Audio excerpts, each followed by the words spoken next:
urbanization. Clear? So what is the meaning of urbanization? What is the meaning of urbanization? I'm just telling you the basic things. Okay. So when we start with these things, it will be easier for you to understand. What is the meaning of urbanization?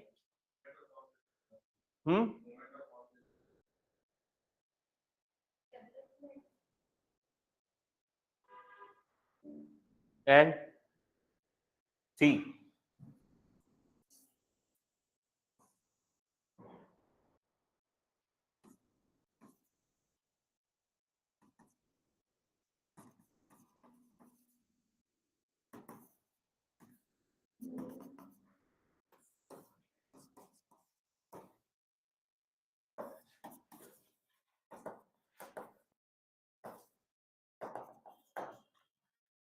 urban center. So in 6th century BC, because of trade and commerce, Mathura was the production center. Clear? Headquarter was Magad, that is capital city. Religious center, Kashi. These three are the features of urbanization. Even today also, urban center for IT sector, Bangalore, Hyderabad. Clear? For financial capital, trade and commerce, Mumbai. Clear? Headquarter today, New Delhi. Religious center, Ayodhya, Mahabalipuram.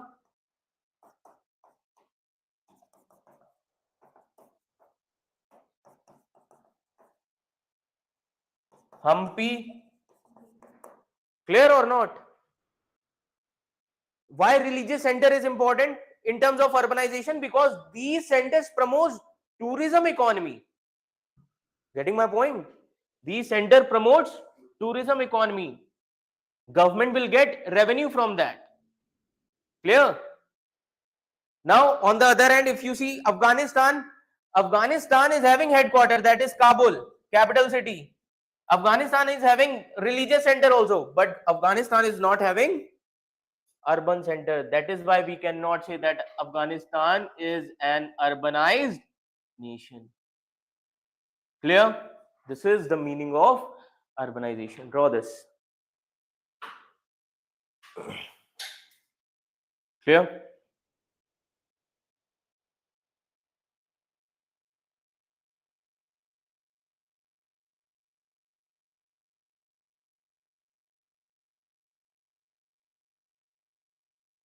Online students, this much is clear to all of you?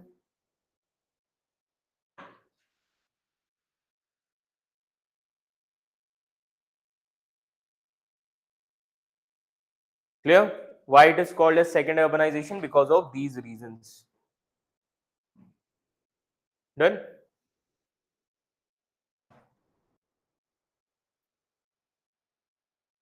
So this is the period of second urbanization. That means economy was changed. Again, agricultural surplus, polity. Now, see, if you see Assam, Assam does not have metropolitan city. Clear? But on the other hand, Bangalore is a metropolitan city. So janpads were there, states were there, but out of these janpads, some of the janpads will become big states. So those janpads will be called as Mahajanpads. Mahajanpadas. That means Maha means big and Janpad means states. Here polity, Janpad system, here polity. So economy was changed, agriculture surplus. Here polity became Mahajanpadas. Here religion in Rig Vedic period, Sanatan Dharma. In later Vedic period, Brahmical religion. Again economy change. Economy changes, religion will also change. Buddhism and Jainism. Getting my point? So again, religion change, Buddhism and Jainism. And let me tell you that religion also promotes ideology. Now, if you see Jainism and Buddhist, they belong to trading class. Okay, they belong to trading class only. Why? Because in later Vedic period, when Brahmical supremacy was there, Vaishyas and Shudras, they were not getting fair treatment. That is why in 6th century BC, when trade and commerce gained momentum, their position was favorable. That is why it resulted into change of religion, Buddhism and Jainism. Clear? Now here you will see in later Vedic period Varna based on birth, but here Varna is based on karma. Getting my point? Varna is based on karma. That means talent. If you have talent, irrespective of your caste, you can come forward. Getting my point? So here Varna is based on karma. Clear? Then after this, the most important thing is, so because of Mahajanpat system, you will see this gave birth to two types of polity. One is republic polity and another is monarchy. Monarchies, so out of 16 Mahajanpadas, half of the Mahajanpadas, they were under the control of monarchy like Magad, and some of them were under the control of republican system. For example, Buddha belongs to republican kingdom. Clear? Magad was under the control of monarchy. So because of money economy, you will see that monarchy system was established. So the most important thing is rise of Magad, and gradually this dynasty system was turned into an empire, and the first empire which was established in India, that is Mauryan Empire. Clear? Mauryan Empire. So here you will get the formula of E is equals to E. Economy is equals to empire. Getting my point? Economy is equals to empire. Okay. So on first day we have discussed regarding four routes. Four routes we have discussed. So I'll be discussing those four routes today also because new students have joined. Okay. Now, how economy is important for empire. So there is a formula in history. Now don't write, first try to understand, because this is the most important formula, and this formula will help you to understand the newspaper also. Clear? Now trade relations were there between East and West since ancient times. West means Europe. East means India and China.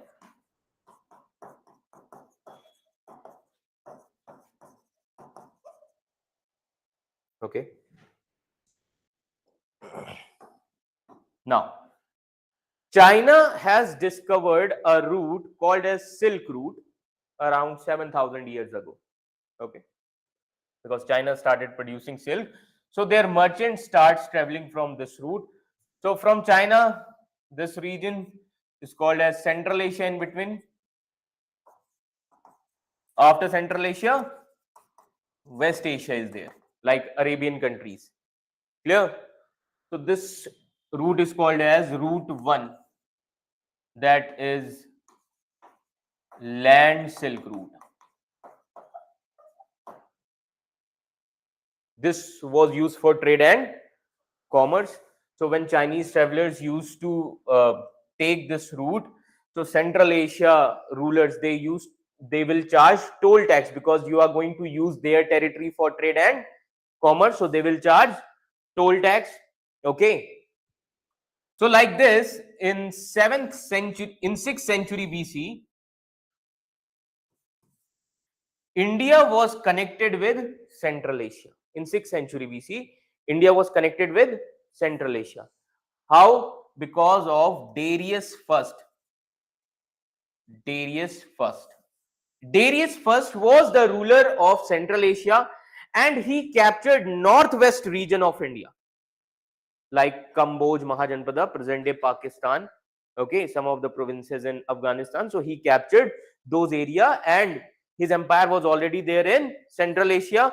So in this manner, in northwest part of India was connected with Central Asia. So now India will also become a part of external trade.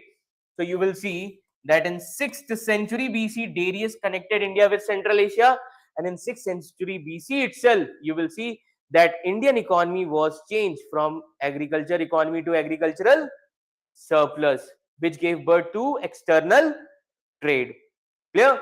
So this route will be called as route 2, that is northern path. So the main center was Takshila to Tamrilipti. Present day Tamrilipti is in Bangladesh near Chittagong area. Clear? Now, after this route towards South India is called as Dakshinapath. That is route 3 towards South India, that is Dakshinapath or southern path. So here the main center was Ujjain to Bengal area, that is West Bengal area. This much is clear to all of you? Up till now everything is clear? Now, South India is important for the most important thing, that is spices, sandalwood, etc. Now,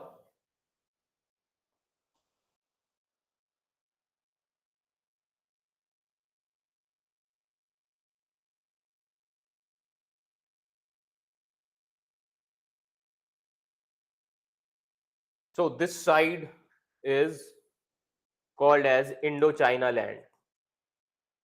Indochina land means Myanmar, Laos, Cambodia, Vietnam, Thailand. Clear? So this is called as Indochina land, and this is also called as Golden Land.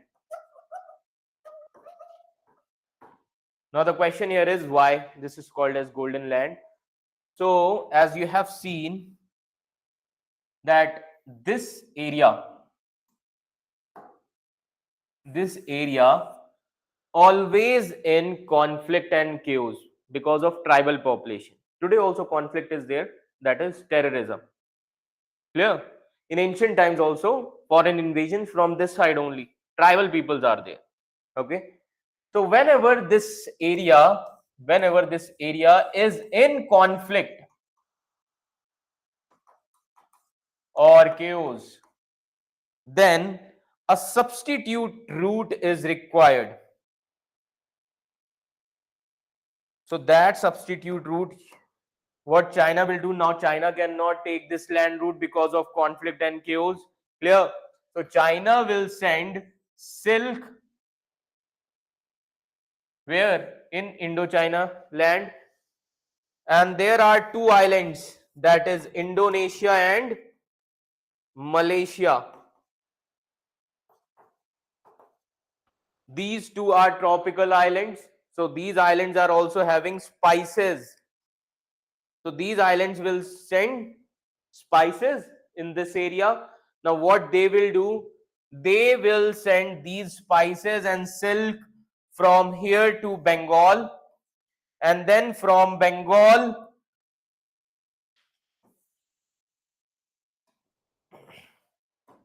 to Ujjain, and from Ujjain to Gujarat. Gujarat is an area of ports. Clear? So from Gujarat it will travel to Persian Gulf and it will reaches to Central Asia port. Clear? And from there it reaches to West Asia ports, and then it will reaches to Europe. Getting my point? So this route is called as route 4, that is maritime silk route. This is called as maritime silk route. Clear? Now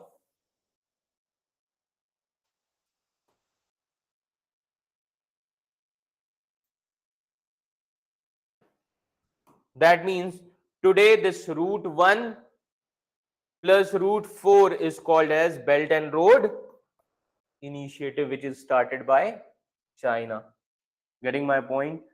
So this is not something new. This was started since ancient times. Getting my point? Okay.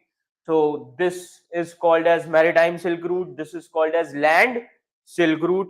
Clear? That is why 4 C's are very important because of this route. One is, so from here the goods will travel to South China Sea till Bengal. So even South China Sea is important today also. Then another important area is Arabian Sea, because from Gujarat it will travel through Arabian Sea to Persian Gulf, and then Persian Gulf, and then from here it will travel to Europe through Mediterranean Sea. Getting my point? Through Mediterranean Sea. Clear? And through Italy it will enter into Europe, because Italy is the Gujarat of Europe. Italy is an area of ports, and ports are important for trade and commerce. Getting my point? Draw this. This is the importance of geography in terms of history, economy, as well as current affairs. Clear? Draw this.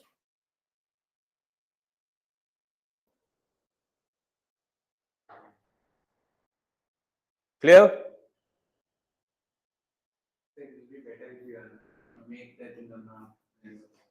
Map. Okay. So I don't know how to draw the map of Southeast Asia because I am not a geography student. Okay.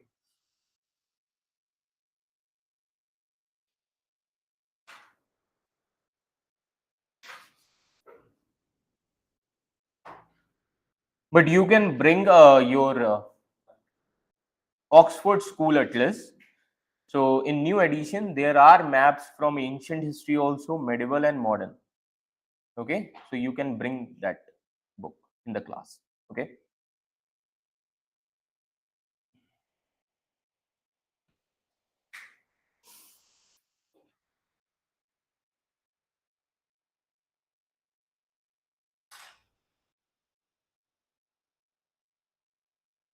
And Europe region was connected with India during the time period of Alexander, because Alexander came from Greek. Getting my point? So Alexander connected India with West. That means Europe. Okay. Draw this.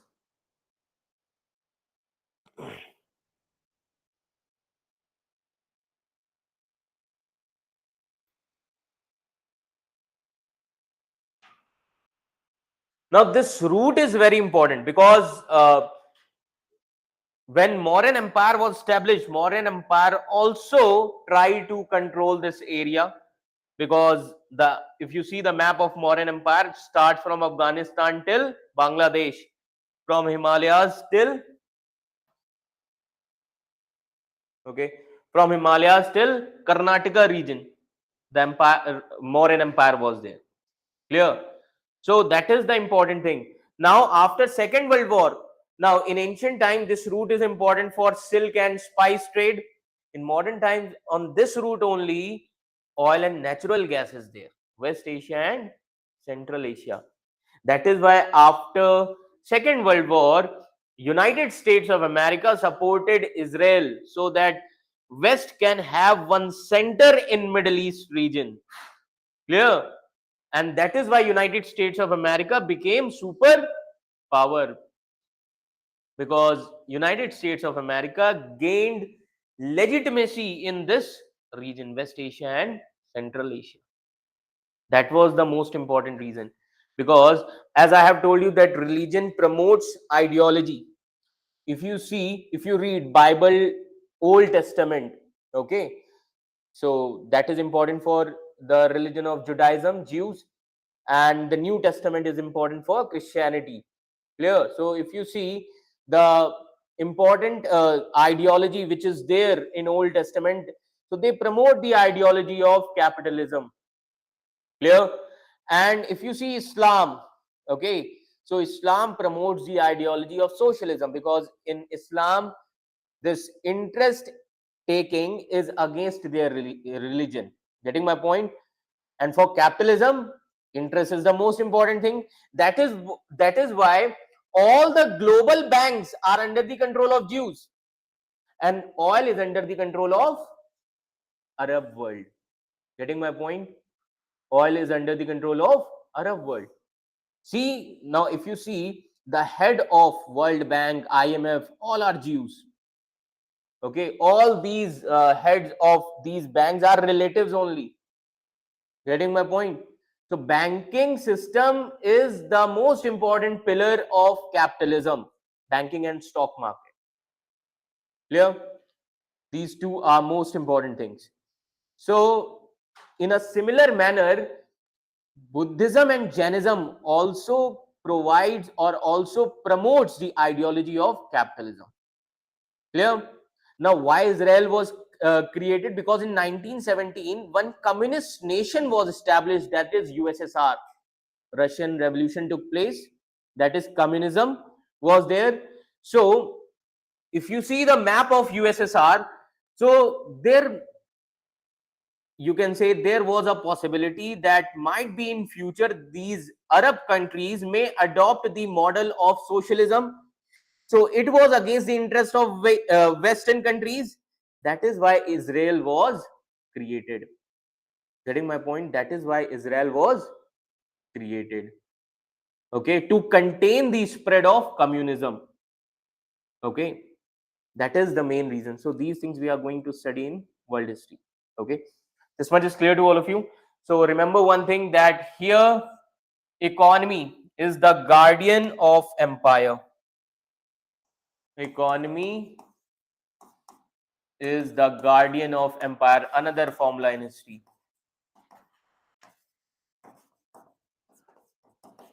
So E is equals to E. That is why Mauryan Empire was established. Now, what is the difference between dynasty and empire? Dynasty belongs to particular area. For example, Magad dynasty, Haryanka dynasty was there, and Haryanka dynasty was only confined to Magad only. Clear? But Mauryan Empire, which starts from Afghanistan area till Bangladesh, Himalayas till Karnataka. That means in empire you will see different cultures, different languages are there. But in terms of dynasty, homogeneous culture is there. Getting my point? That is the difference between empire and dynasty. Clear?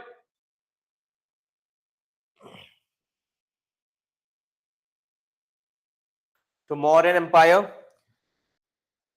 And after the disintegration of Mauryan Empire, you will see the time period of post-Mauryas. Post-Mauryas.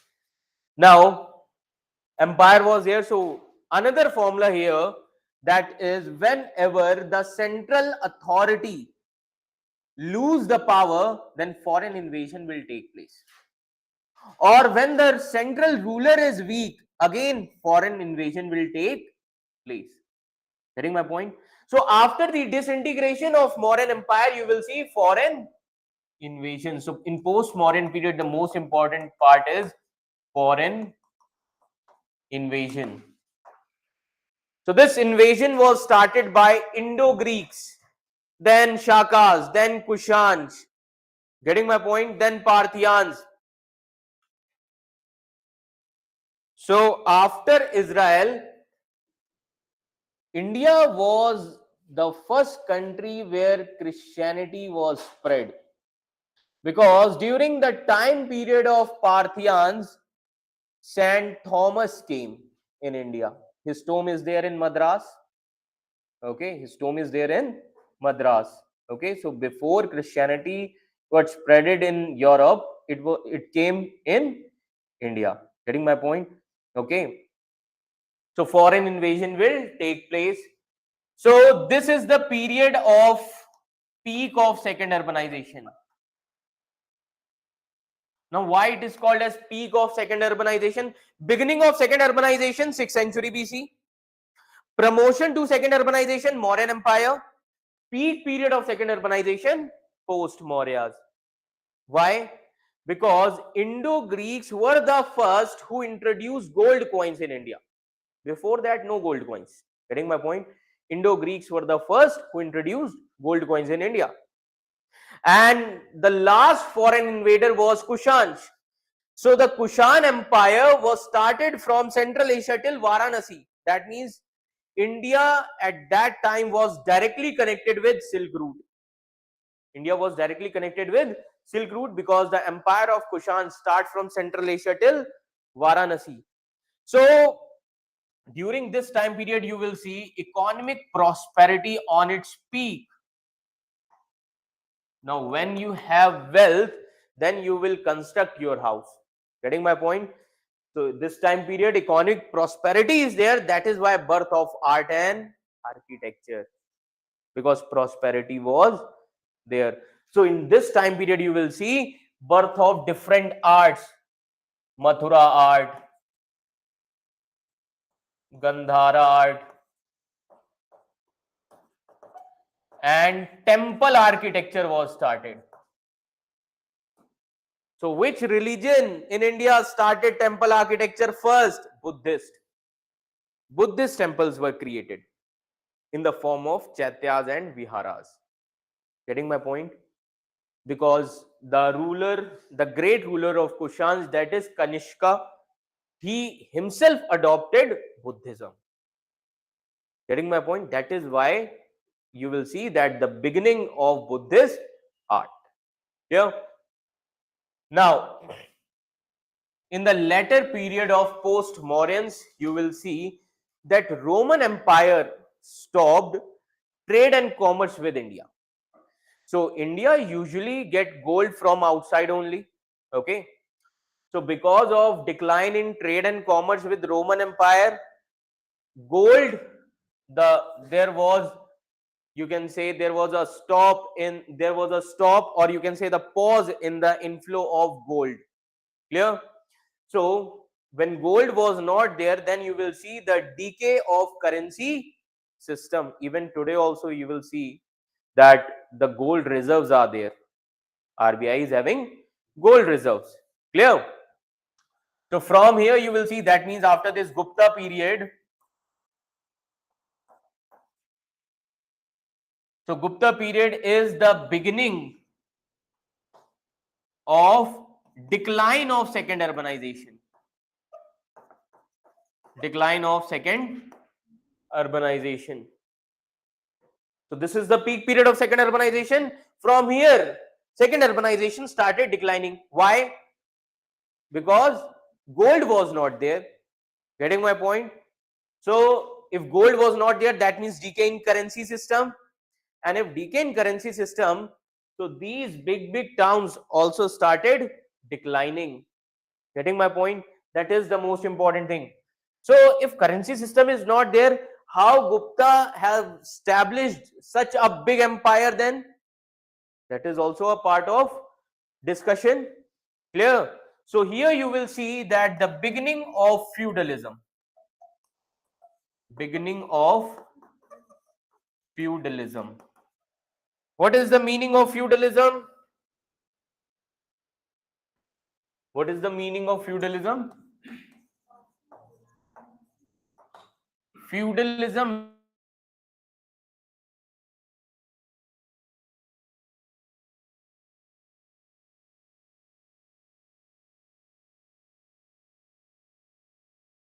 this concept. Suppose there is a king, okay, we can say Modi ji is there.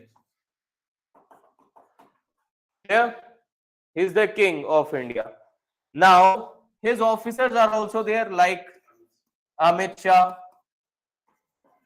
Rajnath Singh, and others. Clear? Now currency system started declining, so you cannot pay salary in cash. So instead of giving cash, what he did, he said, I will give you a piece of land. So he started giving land grant. Land grant. So suppose Amit Shah got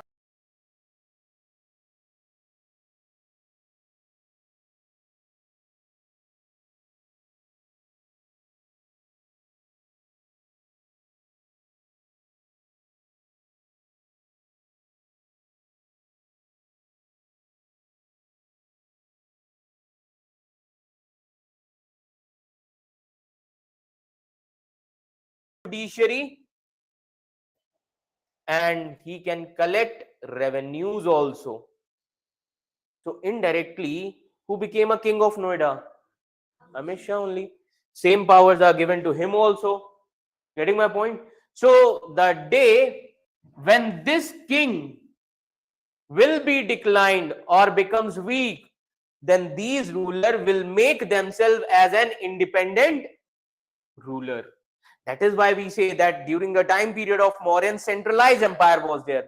Everything is under the control of king only. But here, decentralized empire. Getting my point? So after the decline of Guptas, you will see that these feudal lords, they are called as feudal lords. So in future, their sons will become king, and their sons will be called as Rajput. Getting my point? Raja Kaput means Rajput. Getting my point? So in during the time period of Rajputs, you will see thousands of small kingdoms were there, because they are not having a money economy. That is why this Amit Shah also he will give piece of land from Noida. So in this manner, decentralization will be started. So that is why you will see when the Islamic invasions happened in India, at that time disunity was there. Disunited peoples were there because of feudalism. Getting my point? This is called as feudalism. So this feudalism was started from Gupta period, beginning of feudalism, and here beginning of decline of second urbanization. And then post Gupta period, feudalism gained momentum. Feudalism gained momentum, and decline of second urbanization also gained momentum.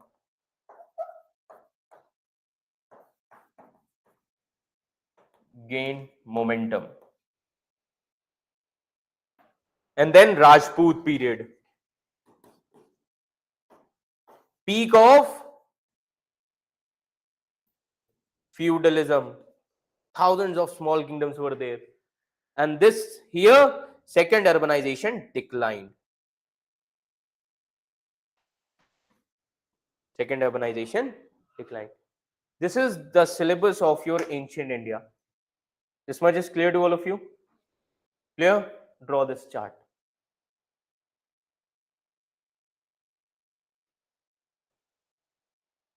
Clear? Clear? Draw this chart. Now you can paste this chart on your NCRT or any booklet which you are reading. Okay. So first start with the class notes, then you can go through Tamil Nadu or R.S. Sharma old NCRT, and last you can refer Poonam Dalal Daya. Clear? Okay. So I will tell you what are the pages that you need to read from that book. Okay. Because this comes only under your prelims examination. Okay. So limited reading, unlimited practice is the only solution for your prelims examination. Clear? Because prelims means practice. Clear? Draw this. Online students, this much is clear to all of you.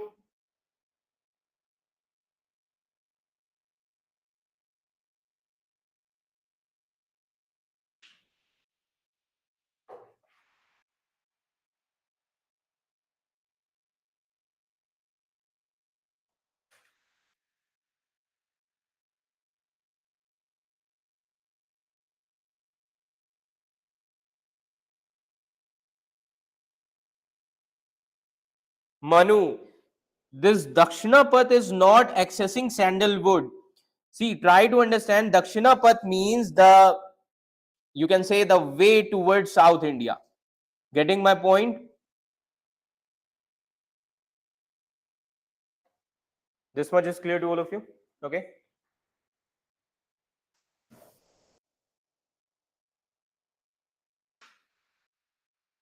Now, then medieval India.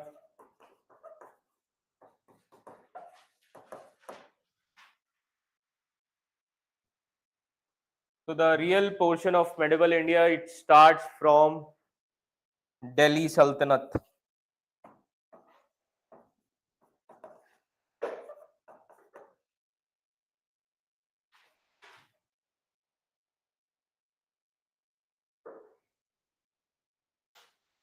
Okay, Delhi Sultanate. That means after the death of Prithviraj Chauhan.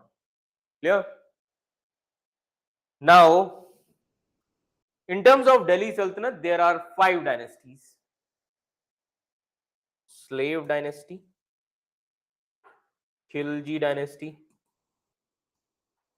Tughlaqs, then Sayyid, Lodhis.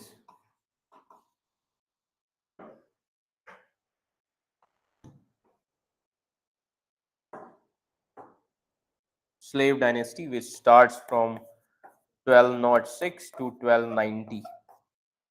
Khilji 1290 to 1320.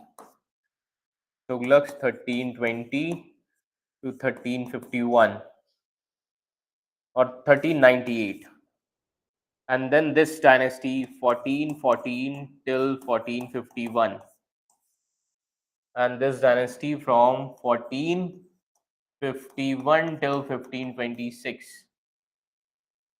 Here, now first try to understand. Here the dynasty was established. Okay, Khilji dynasty, Tughlaq dynasty. These 3 are important dynasties.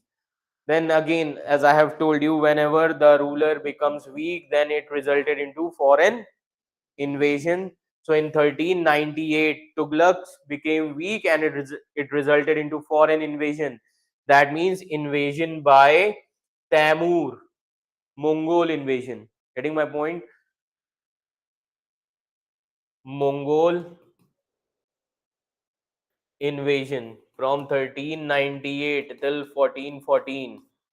Now, these Mongols, the general of Mongol, okay, that is Shahrukh, he established one dynasty in India that is called as Sayyid dynasty, and that's a very short time period, 1414 to 51. So, these are Turks, this is Mongol. And then after the decline of Mongols, Afghanis. Lodhis were from Afghans. Clear? So, because of the policies of Ibrahim Lodi, that is the last Lodi ruler of Delhi Sultanate, okay, it resulted into the first battle of Panipat, because the uncle of Ibrahim Lodi invited Babur, okay, Daulat Khan Lodi invited Babur, okay, and this resulted into the first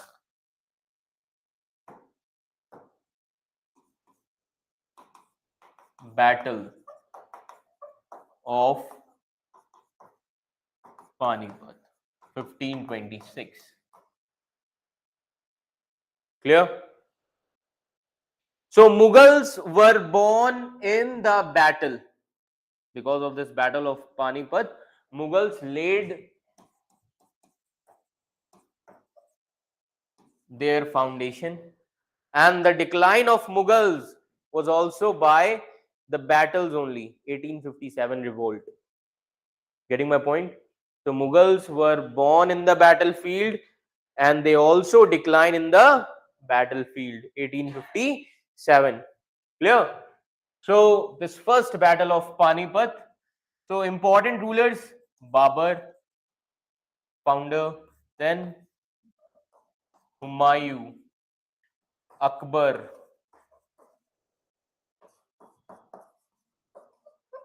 Jahangir, Shah Jahan,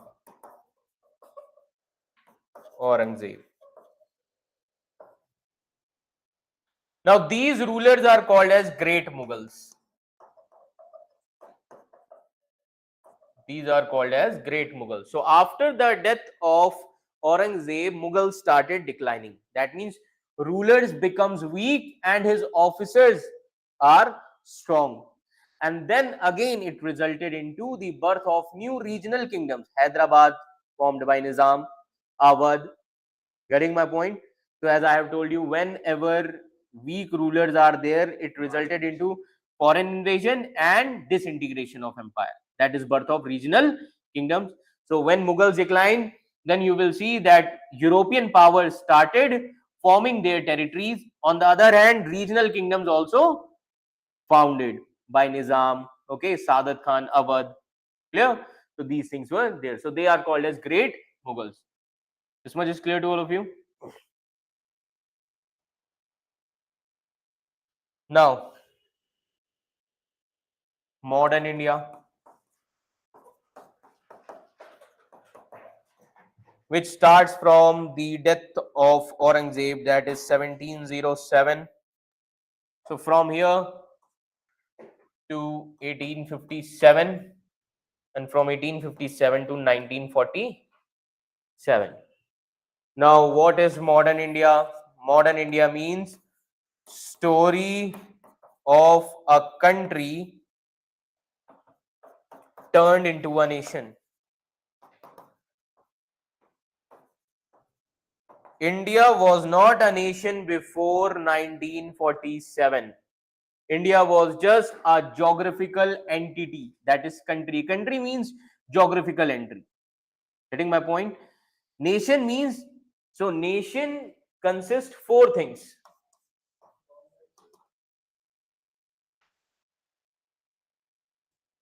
One is territory. Nation will have population. Nation will have their own state or government. And the last thing is sovereignty. These are four elements of nation. Okay. So territory, now today India is having its own borders, defined borders are there.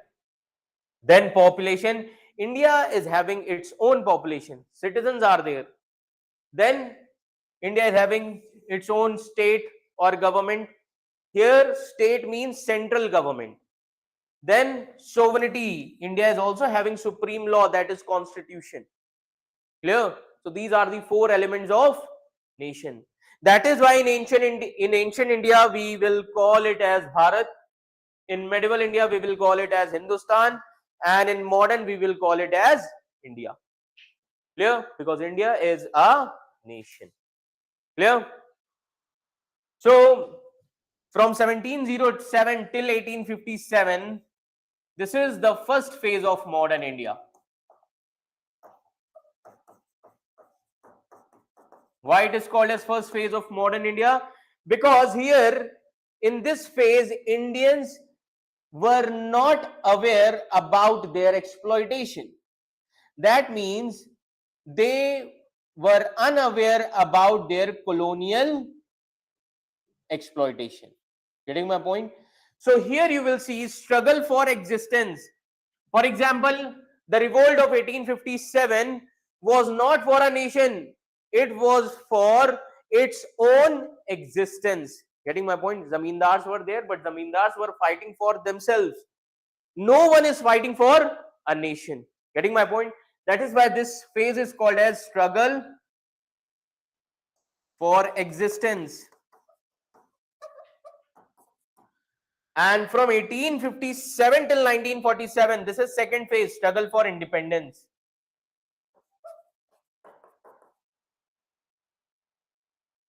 That is why Bipin Chandra has written a book, India's Struggle for Independence. That book starts from 1857 till 1947. Getting my point? Draw this. So if you want to understand this portion, so first you need to understand this portion. Okay, draw this.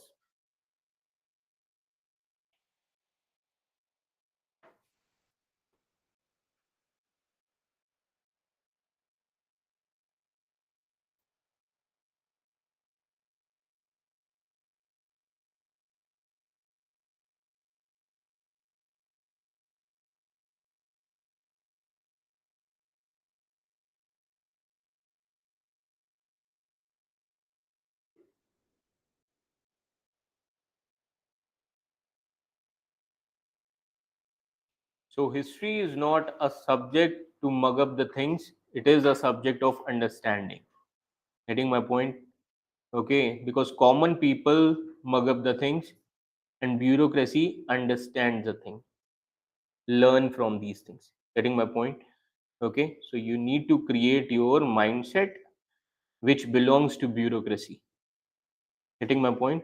Because history is written for two types of people. If you read the history of Romila Thapar, she is a great scholar, and D.D. Kaushambi, she was when India got its independence, and D.D. Kaushambi was the first who has written two volumes of history. One volume is for common people, because common people are emotional in nature, but bureaucracy, they think as per the reason, rationalism.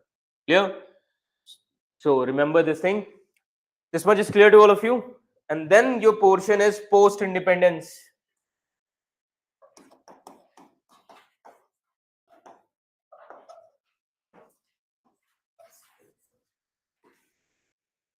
From 1947,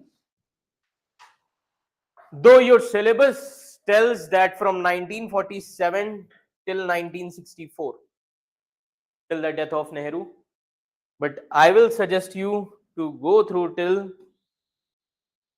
2023, because that will help you in your internal security also, GS paper 3. Okay, and that will help you in international relations also. Getting my point? Okay, so important thing here is newspaper. Now the way of reading these things, for example, if you want to understand the nature or the progress of Indian economy, so you should make a chart of 1947, then 1991, and then 2023. The whole picture will in front of you. These 3 years are very important. 47, independence. 91, nature of economy again changed. LPG reforms, liberalization, privatization, and globalization. 23, present aspect, economic survey, union budget. Getting my point? So this is how you should read. So for example, again you will see that here economy was changed from mixed economy to capitalist economy. Clear? Polity will also change, because till 1991 Congress was the main important party. Here you will see that coalition government was started.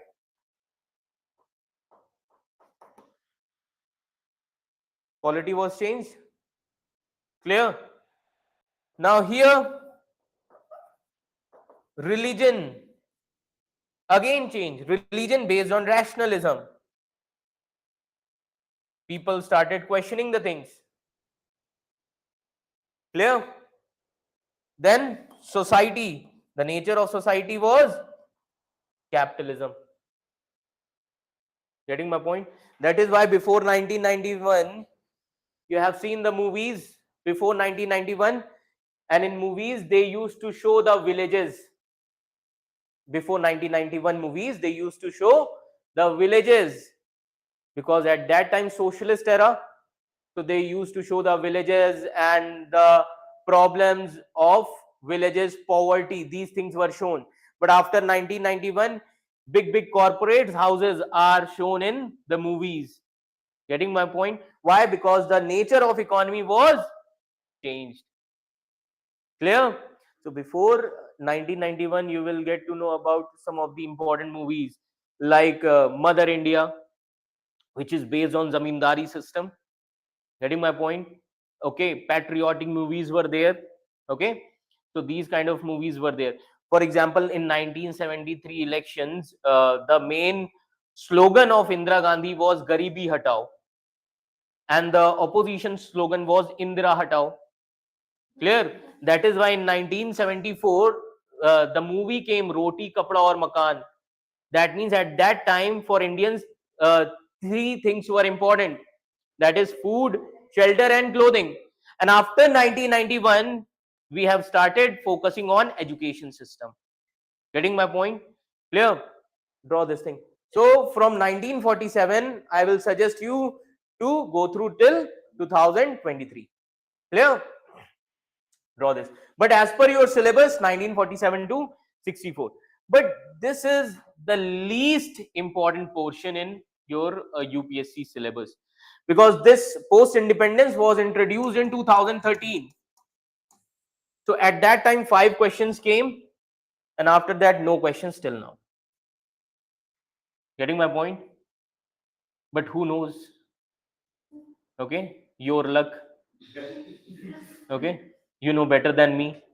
Clear? So draw this. This is your post independence syllabus. Clear? Now world history.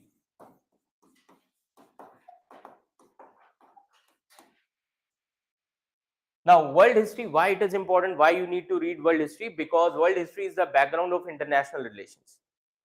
It is the background of international relations, and the syllabus of world history starts from 1750 till 1991.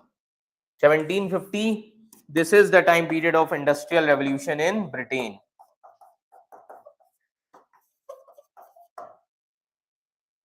Clear? And this is the time period of disintegration of USSR.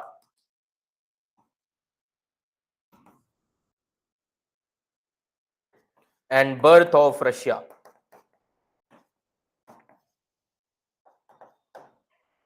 If you are able to understand this portion in terms of conceptual clarity, then you will be understood the role of Russia in Russia-Ukraine war, which is going on.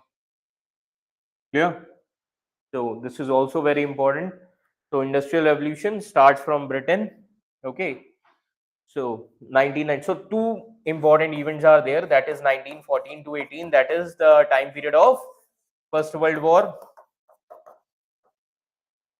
And this 1939 till 1945. That is the time period of Second World War. And the time period between First and Second World War is called as interwar period. Interwar period. Interwar period means the period of Hitler and Mussolini. Getting my point? This is the period of Hitler and Mussolini. Draw this.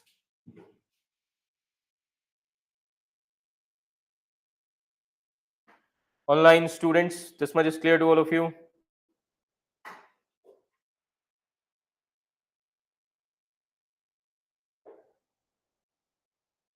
Okay. So don't worry, I'll tell you the reference material also. Okay, first we have to complete this so that we can understood the demand of UPSC. Done. Now art and culture. So art and culture we will be discussing with the ancient as well as medieval. Okay. Now art and culture has 4 pillars. First one is literature. Second, religion. Third, architecture. Fourth, fine arts. This we will be completing it with ancient and medieval history only. Then religion also, Buddhism, Jainism. Okay. So these things will be completing with history only.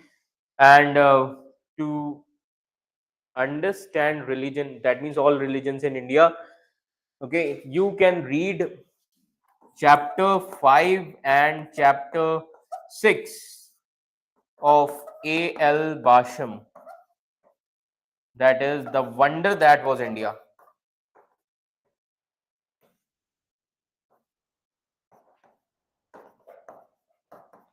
That is purely optional.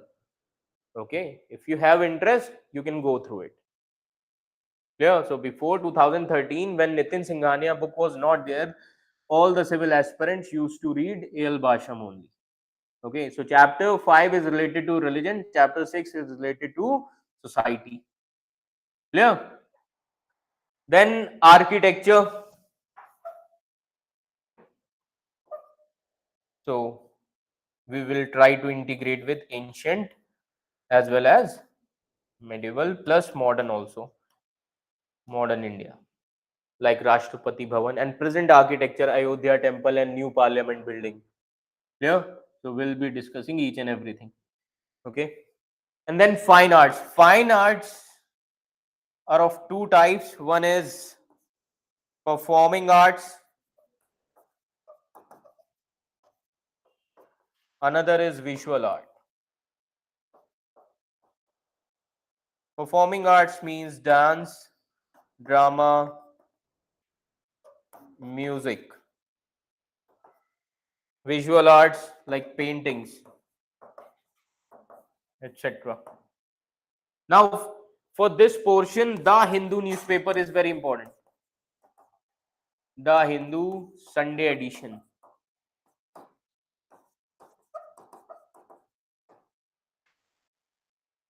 The Hindu newspaper Sunday edition. Draw this.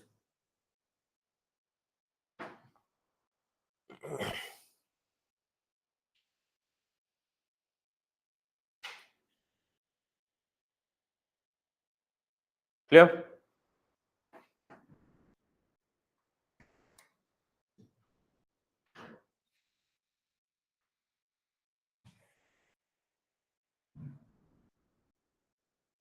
So, in terms of art and architecture, you should know the salient forms of arts and heritage. Now, there are three important things, that is art, architecture, and literature. Clear?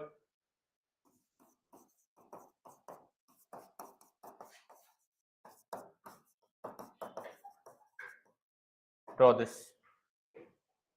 Three important things.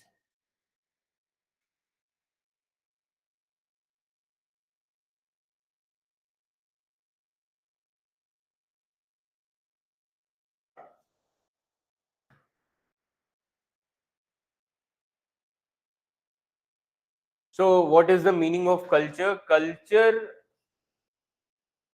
is a kind of identity of a particular society. For example, what is the most important aspect of culture? Language. Okay, on the basis of language, you can easily recognize that this person belongs to this state. Getting my point? Okay, so the most important identity. So, culture is the important identity of a particular society.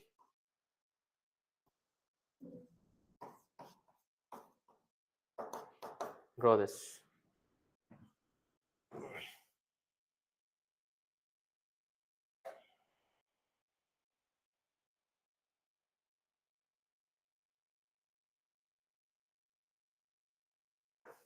Now, there are three types of culture.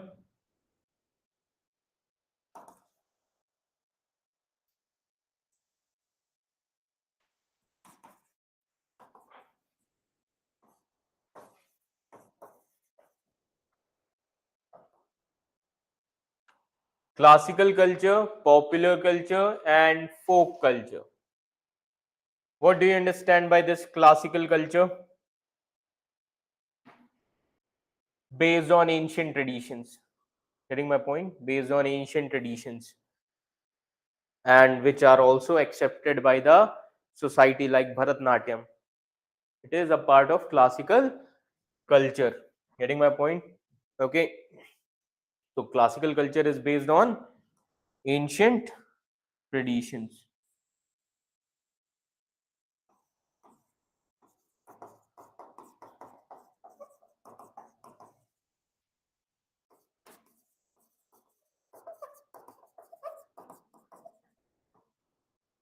What is popular culture? What is popular culture? Popular culture is for entertainment. That means no rules and regulations. But here rules and regulations are followed. Getting my point? So this is for entertainment.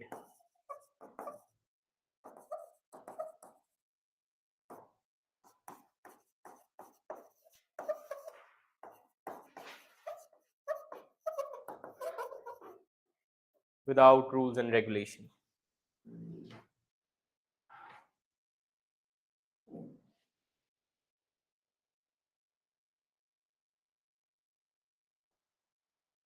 Okay.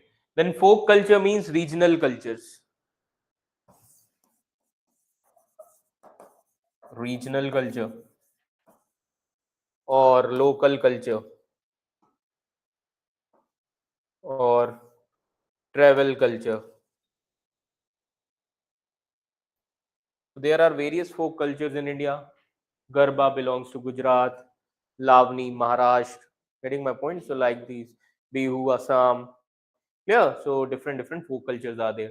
Draw this. Three types of culture we have to study. Okay.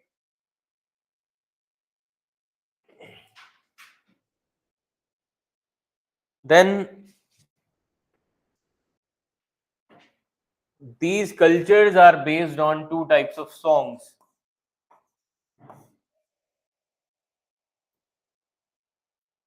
Classical songs. Okay. Then folk songs. Draw this. Classical songs, folk songs. So classical songs means which is based on proper sur and rag. Getting my point?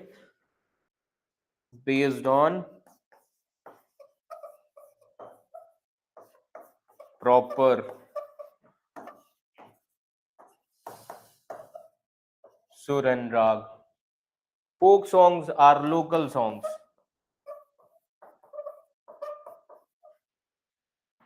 One more thing is there.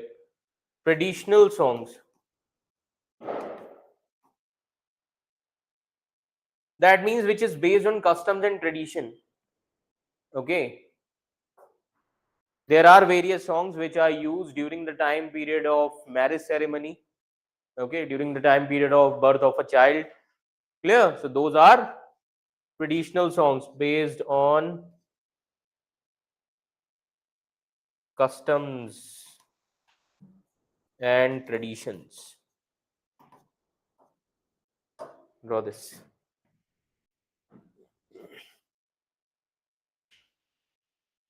Here. Then arts.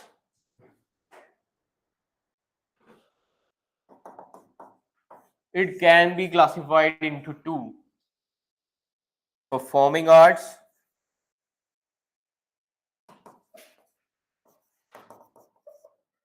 and visual arts. Draw this. Performing arts and visual art. Performing arts means dance, music, drama, these things. Clear? You can mention there dance, music, drama. Then visual art, paintings. Getting my point? Mention there itself, paintings. Visual arts are also called as tangible arts. Okay, tangible arts. Performing arts, intangible art. Okay.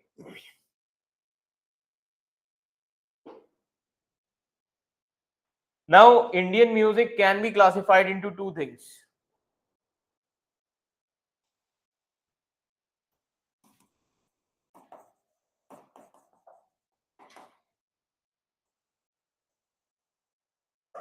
One is Hindustani music. This is the music for North India.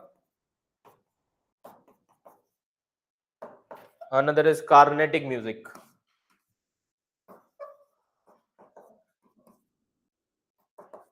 for South India.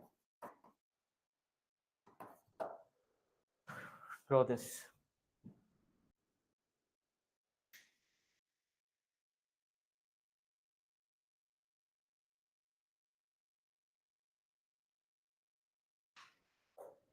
Clear?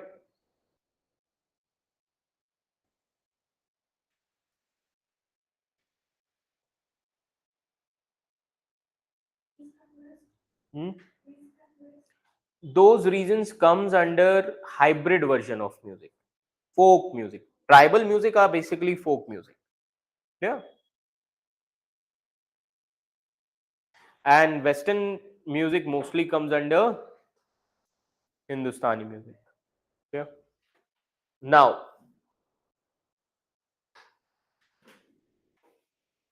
paintings. So generally paintings are of two types, but there are various forms. Generally are of two types: murals and miniature.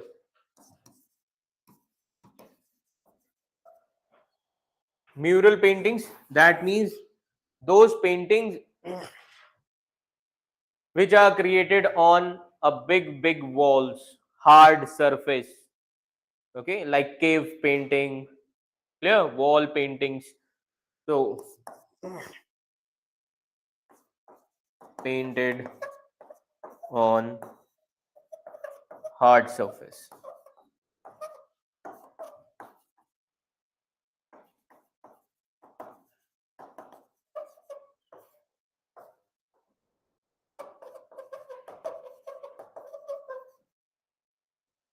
Clear? So murals are of two types. One is dry murals, another is fresco style, where paintings are done on wet surface. Getting my point? Wet surface. And paintings are done on dry surface. So there are two types of murals, dry and fresco. Then miniature. Name itself suggests micro or miniature paintings. Okay. That means small paintings. And this is basically starts from the period of Palas. And this tradition gained momentum during the time period of Mughals. Clear? And Jahangir was the greatest ruler. Jahangir was the great ruler as well as greatest painter. Clear? So he created a department of painting. Jahangir. Clear? Draw this.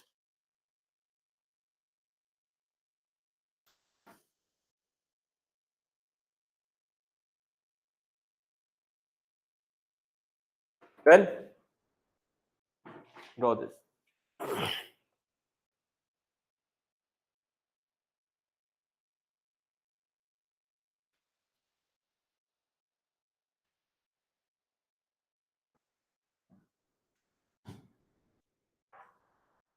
Now,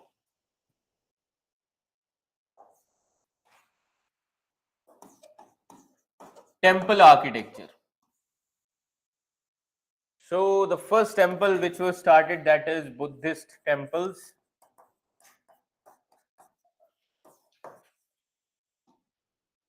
Now the tradition was like, first of all, Buddhism was based on symbolic worship. Buddha has never told to create temples and idols. Okay, Buddhism was based on symbolic worship. So stupa represents the death of Buddha, Mahaparinirvan of Buddha. Clear? So the most important architecture was stupas, and Ashoka constructed around more than 84,000 stupas. More than 84,000 stupas. But in post-modern period, religion was changed. That means a new sect came inside the Buddhism, that is Mahayana Buddhism. There are two sects, Hinayan and Mahayan Buddhism. Hinayan is based on symbol worship, Mahayan is based on idol worship. Clear? So during this time period, you will see Because of Mahayana Buddhism, the idols of Buddha were created, and this resulted into the creation of Buddhist temples. So now you will see two things: chaityas and viharas. Chaityas are Buddhist temples, that means prayer halls. Viharas are guest house for monks.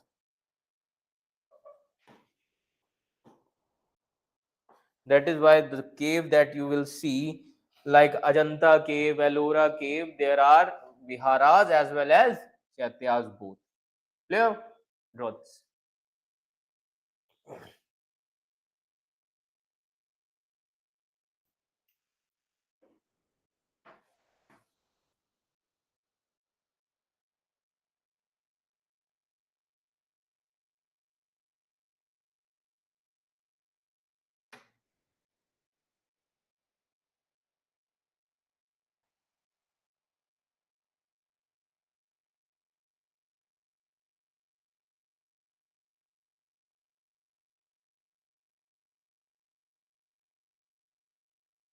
Done?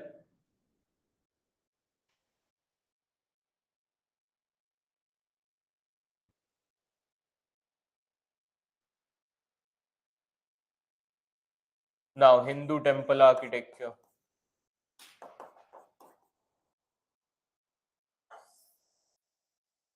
It can be divided into three styles.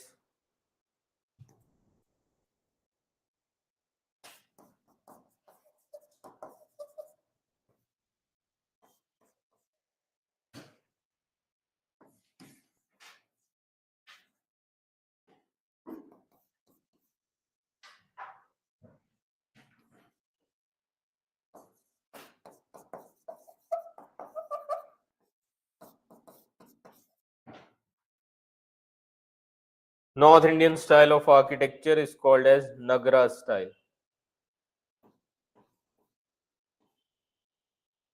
South Indian style of architecture is called as Dravida style.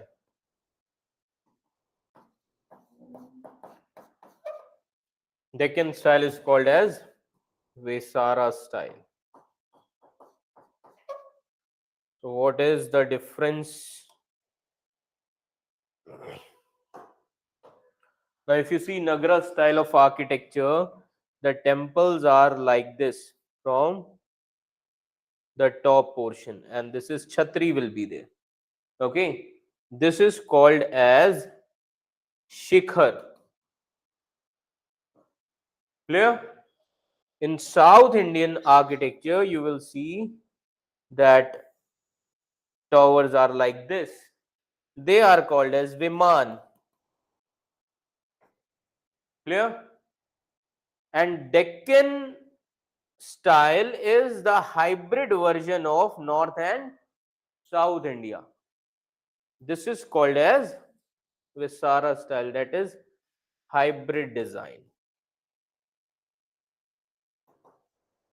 of North and South. Draw this.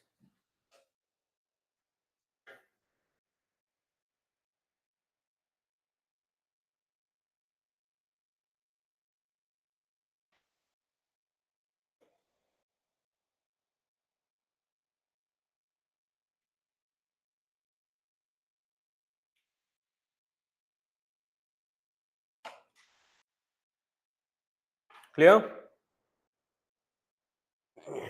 Now, why architecture is important? Because architecture tells you the two things. One is prosperity of that time period and philosophy of that time period. Now, if you see Islamic architecture, big mosque, prayer halls are there. That shows the philosophy of Islam. If you see chaityas and viharas, that shows the philosophy of Buddhism. Prosperity in the sense, if you see the architecture of Mughals, they used white marbles, Taj Mahal. But on the other hand, if you see the architecture style of Delhi Sultanate, they use red sandstone, grey sandstone. This shows that prosperity was there in Mughals period. Getting my point? As compared to Delhi Sultanate architecture. Now, why there is not that much prosperity during the time period of Delhi Sultanate? Because the rulers of Delhi Sultanate were involved in conflicts and wars. Getting my point? Because war and conflict need resources.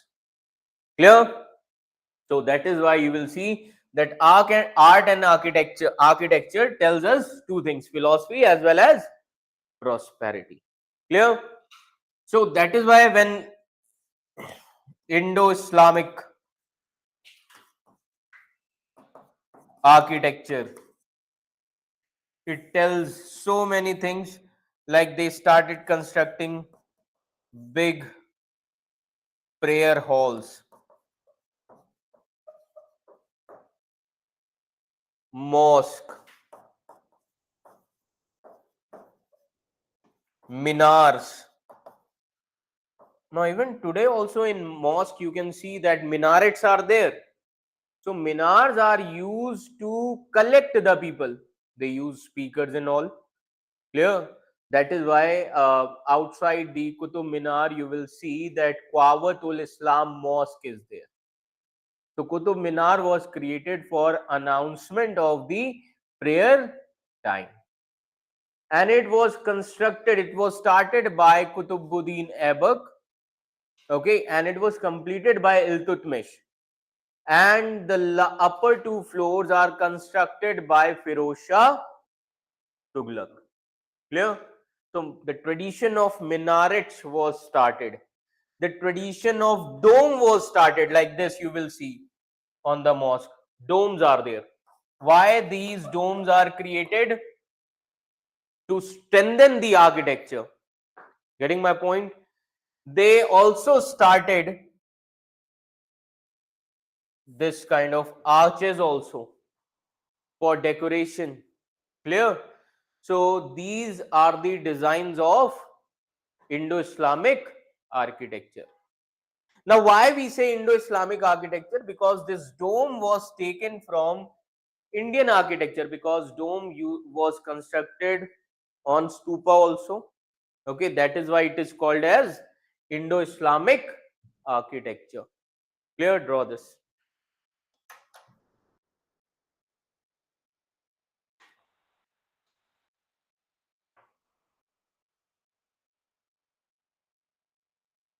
And then another important thing in medieval architecture is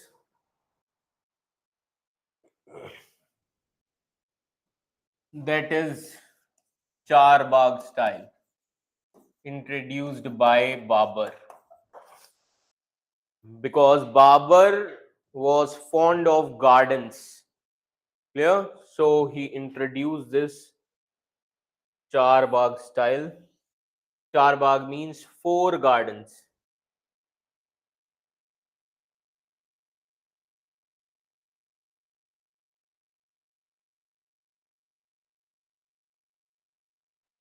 And in central you will see water fountain will be there, buildings are there. So based on this architecture, Humayun tomb is constructed. Based on this architecture, Taj Mahal is constructed, Agra Fort is constructed, etc. Clear? Draw this. Charbagh styles.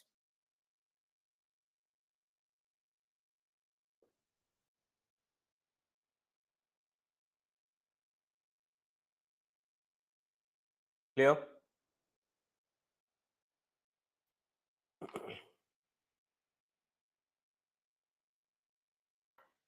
Now, modern India architecture.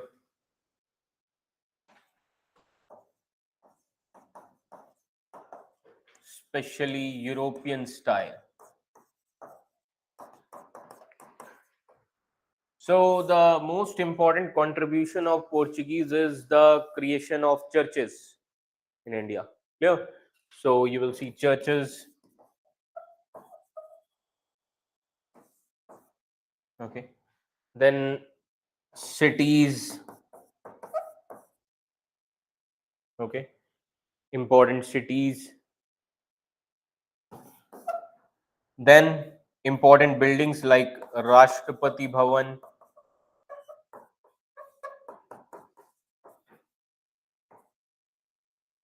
Parliament,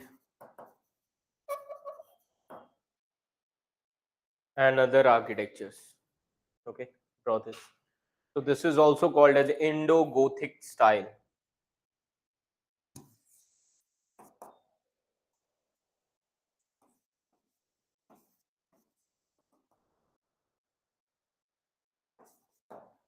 Indo-Gothic style. Draw this.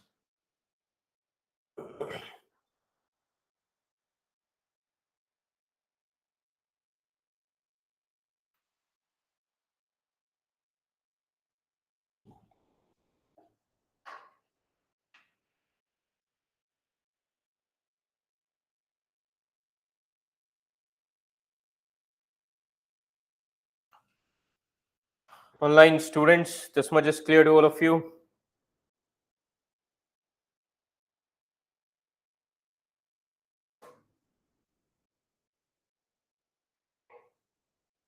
Okay. Now, reference material.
These three NCRTs are very important. But before reading this, the most important thing is your class notes and printed notes that you will get. Here, notes are very important. Then you can go through these NCRT, okay, and then you can have additional reading of that Poonam Dalal book, but selective reading. No need to read full book. Clear? So these things will be there. And for art and culture, you can go through Indian Arts of Class 11th NCRT.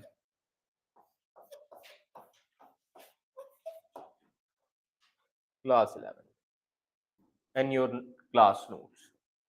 These things are important.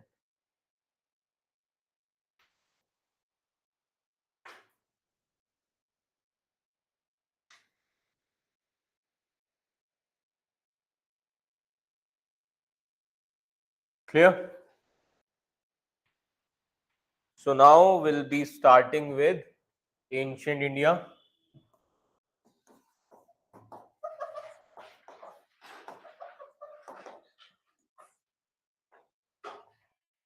Now in ancient India, we'll be starting with prehistoric period.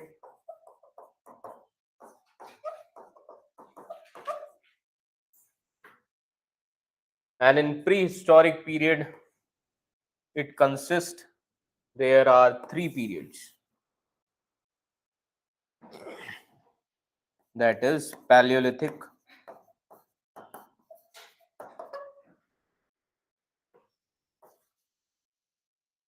Mesolithic, and Neolithic.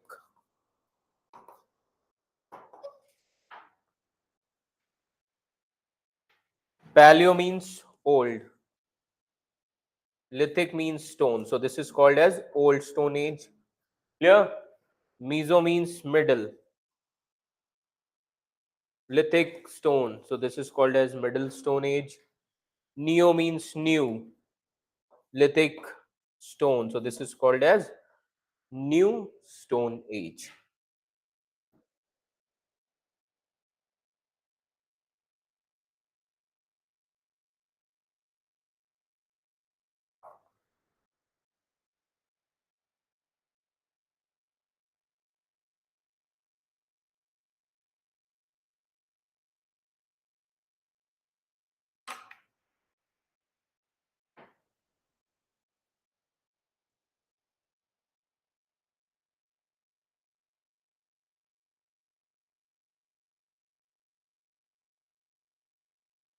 Done? So now you will have 5 minutes break, then we will resume the session. Clear?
Okay, so now we'll be starting with Paleolithic period.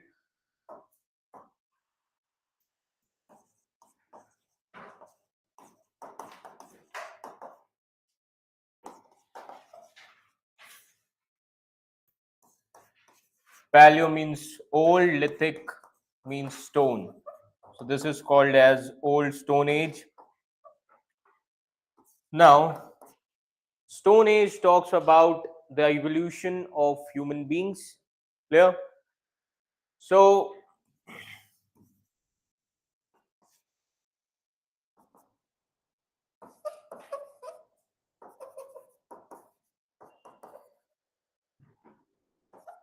Earth was created 4600 million years ago, and the evolution of crust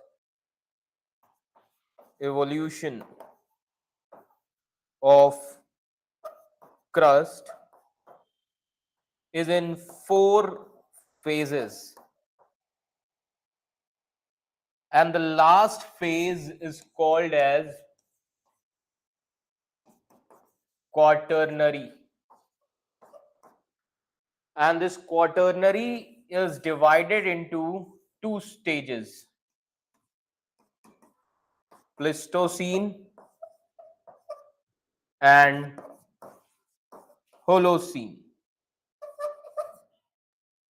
Pleistocene means ice age. Holocene is post ice age. So Pleistocene age was started around 20 lakh BC till 12,000 BC, and from 12,000 BC till now we are living in the age of Holocene. Pleistocene, that means ice age. So Earth was created around 4600 million years ago, and the life on Earth, evolution of life,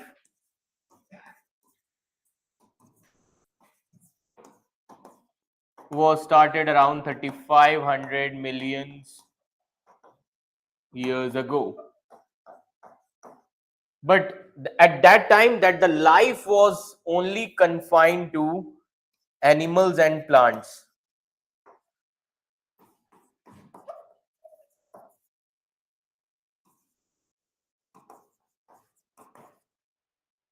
Draw this evolution.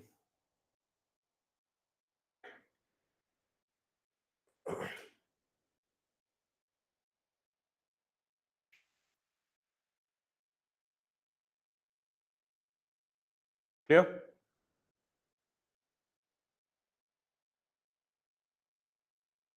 So in geography, you will read all these four epochs. Okay, different stages are there.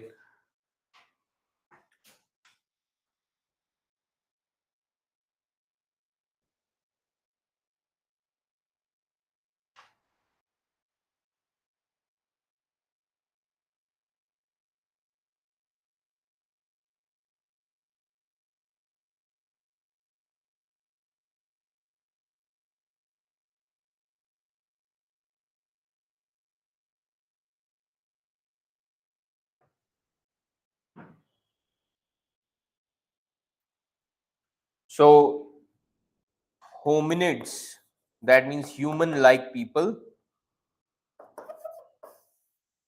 they appear, they started appearing around 6 million years ago.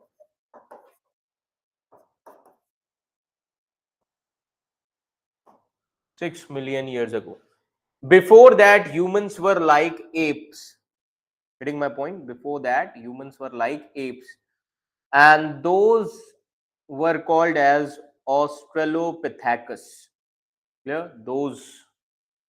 So before this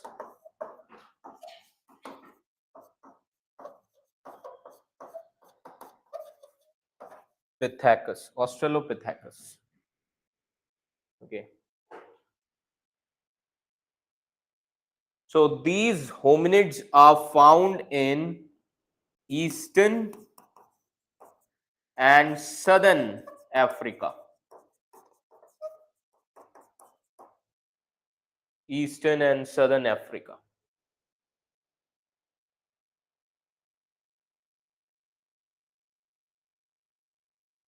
So Australopithecus, they will be called as proto-humans.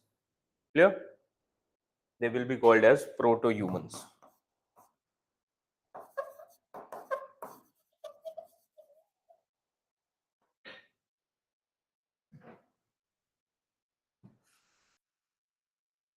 Clear?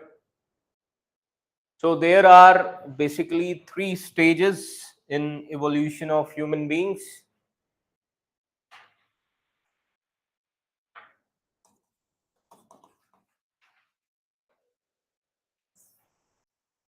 So the first stage is Homo habilis.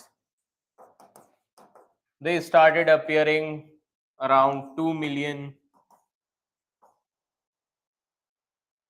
to 2 million BC to 1.5 million BC. Second, Homo erectus.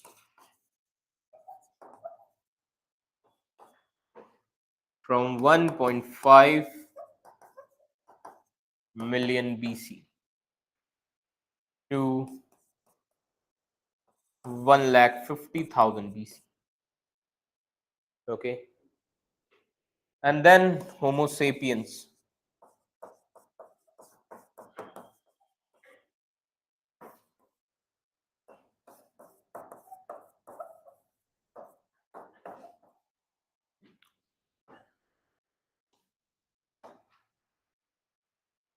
Draw this three stages. Here, brain size was very small,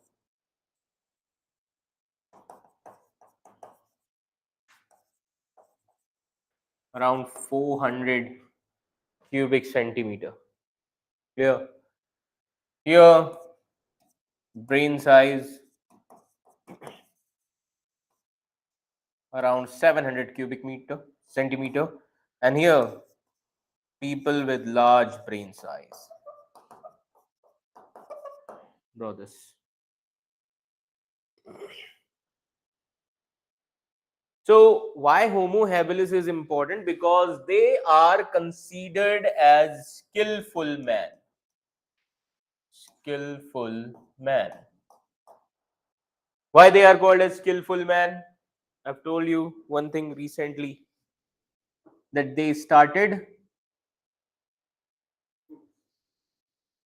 stone tools. They started breaking the stones. Getting my point? Okay. So you can mention there itself.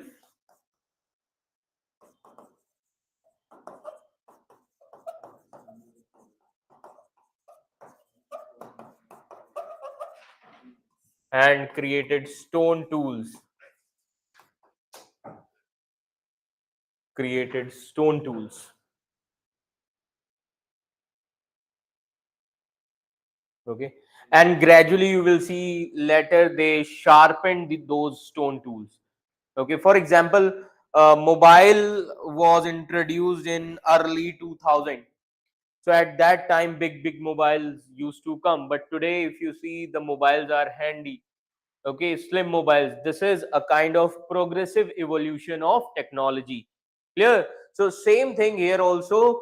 They started the creation of stone tools. So at that time, stone tools were blunt in shape. That means no proper shape. Okay, those stone tools were not that much sharp. But later you will see, when they will become Homo sapiens, those things are refined and stone tools are sharper. Getting my point? This is a progressive development.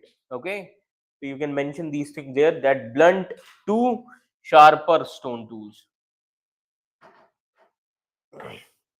blunt to sharper stone tools.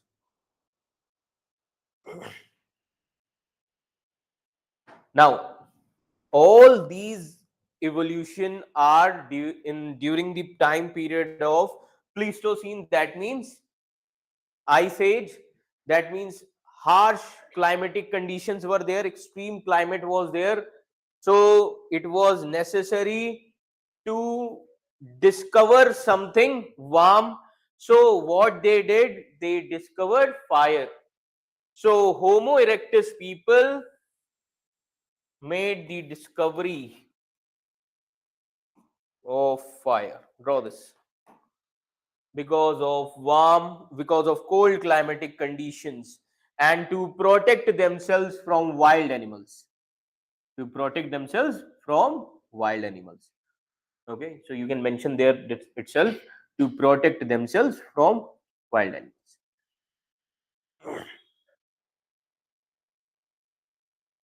Okay. So why they are called as Homo erectus? So initially these peoples were four-pawed animals. Okay, and then upright man. Okay, upright man. That is why they are called as Homo erectus. Clear? And then Homo sapiens. That means wise human beings.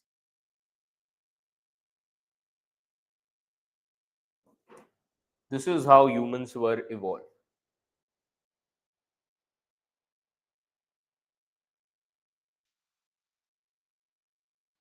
Clear? So this Paleolithic age was started in Africa from 20 lakh BC, but in India, Paleolithic age was started from 6 lakh BC.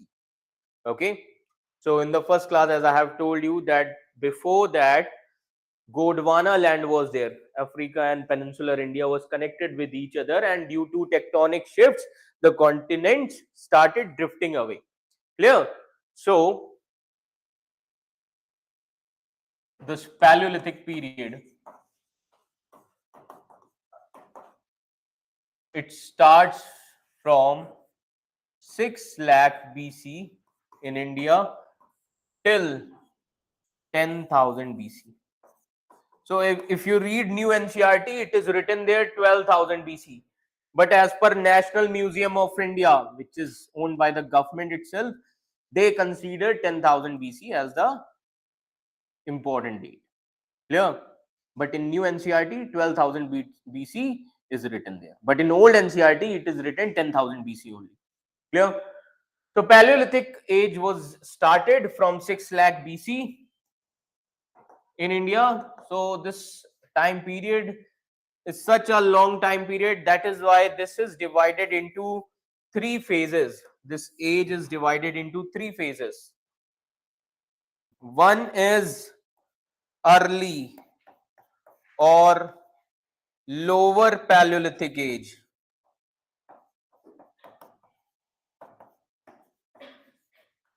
Another is middle Paleolithic age.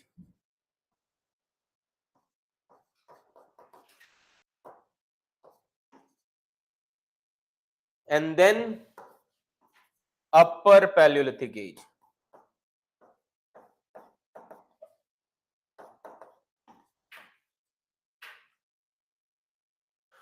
Now early lower Paleolithic age, the time period of this age starts from 6 lakh BC till 1 lakh 50,000 BC. This age 1 lakh 50,000 BC to 35,000 BC. And this is 35,000 BC till 10,000 BC. Draw this.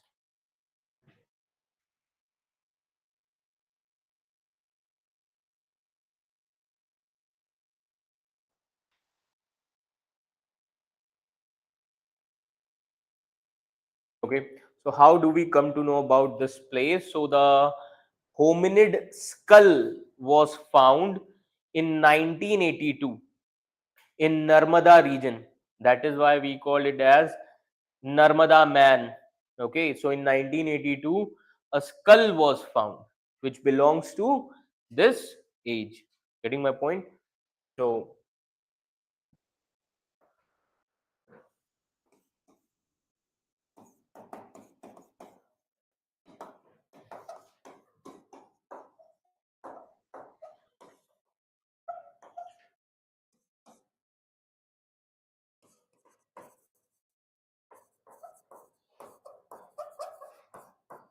Narmada Valley.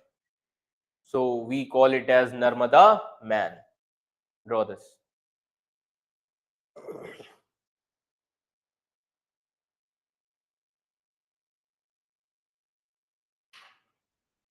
Okay. So initially, this skull was recognized as the skull of Homo erectus man, but gradually, after several research, it is called as this skull belongs to Homo sapiens. This much is clear to all of you. Now, during this time period, there is no written records. There are no written records. Okay, that is why this period is called as prehistoric period. So the history of this time period is based on archaeological facts and sites. Getting my point?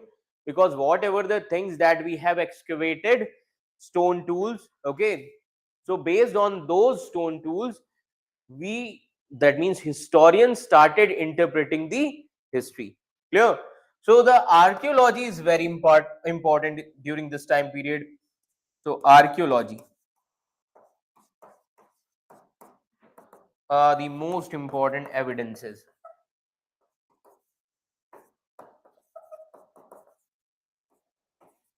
of this time period.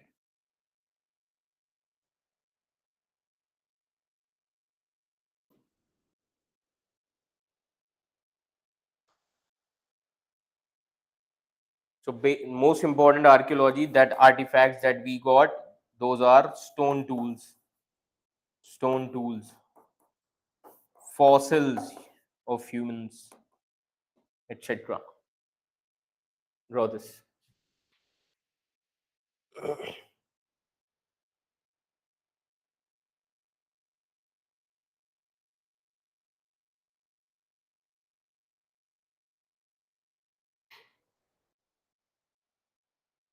So from where we got the first evidence of human beings in India? Okay, before that, the first Bori caves of Maharashtra. Okay, we got that first skull, but the first evidence of human beings, that means the lineage of Homo sapiens, that we got from Bori caves, Maharashtra. Okay, so the most important site, first evidence of human beings.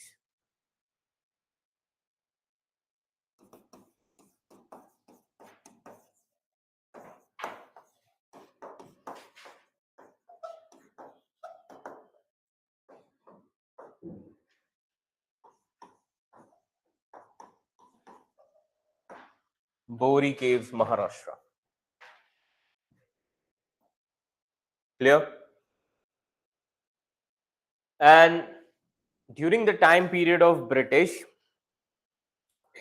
there was a British civil servant, Robert Bruce Foote. He came in South India for some work, and he got some stone tools from Pallavaram site of Tamil Nadu. So Pallavaram site is also very important. Pallavaram site. So why Pallavaram is important? Pallavaram is the first Paleolithic site which was discovered in India from Tamil Nadu. Getting my point?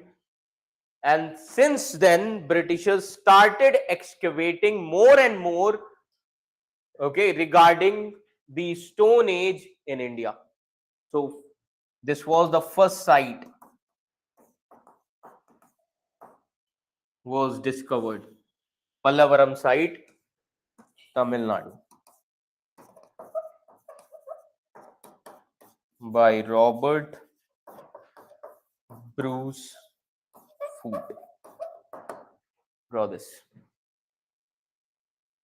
He was the British civil servant as well as archaeologist. Clear? Okay.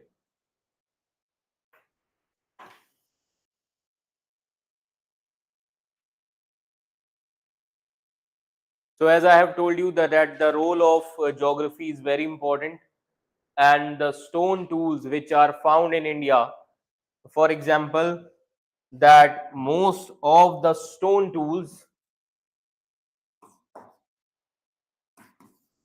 which are found in north, those are made from quartzite. In Deccan region, the most important stone and mineral is basalt. Getting my point? Because of black soil. Clear? So this is in North India, basalt in Deccan, and in South India, limestone. Draw this based on geographical material, because the culture is always determined by geography. Clear? Culture.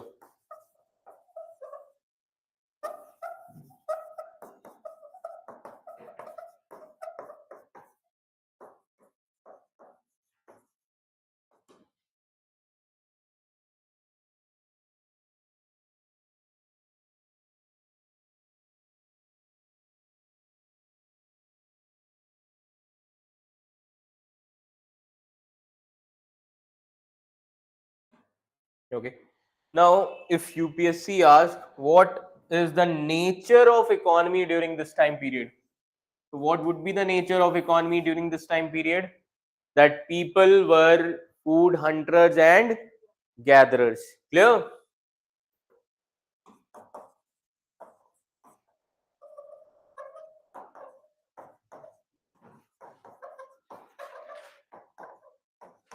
This was the nature of economy.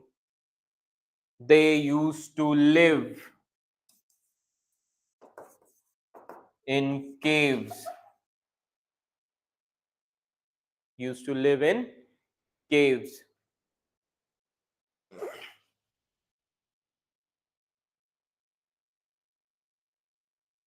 Why? Because of harsh climatic conditions.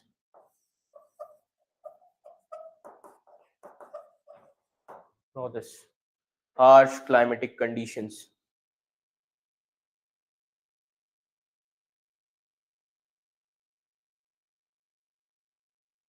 Here.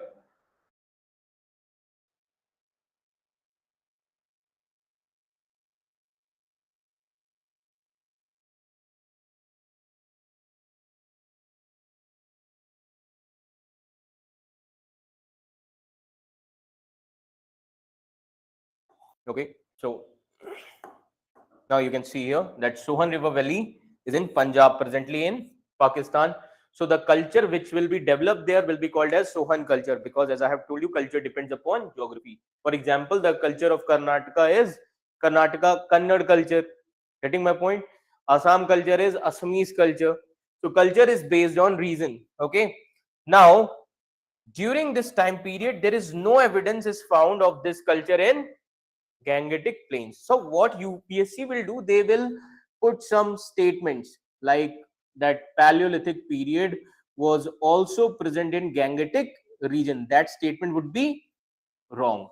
Okay, because there is no evidence of this culture in Gangetic plains. Evidences are there in South India, because the Pallavaram site was the first site which was discovered, which belongs to Paleolithic period. Clear? So Pallavaram site in Madras is the first cultural site of Paleolithic period. And apart from this, as you can see here, that Adi Chalanur also the Paleolithic site. Clear? Now during this time period, stone tools are blunt.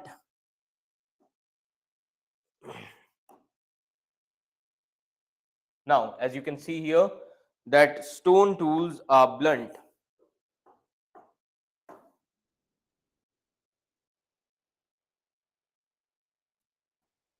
Okay, So important stone tools of Paleolithic era is chopper, hand axe, and cleavers. Clear? So basically, these tools were created to kill the wild animals. Clear? Then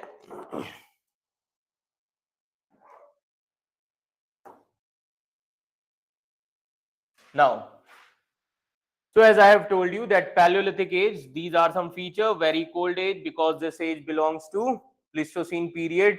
So you will get the residences near mountain, foothills and caves. Okay. Then they are not found in river plains. Why not river plains? Because ice age. Getting my point? Because of ice age. Clear? So it was stone age and stone was present in hilly region.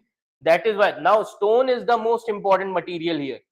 But after the end of Pleistocene, you will see the importance of rivers. Getting my point? You will see the importance of rivers.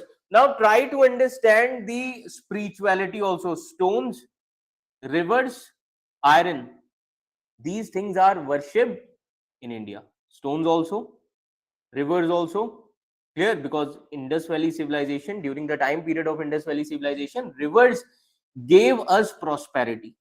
Because all the sites of Indus Valley Civilization are found near the rivers only. And then in Vedic period, you will see the important, Rig Vedic period, you will see the importance of cattle based economy. So cow is the most important part of economy at that time.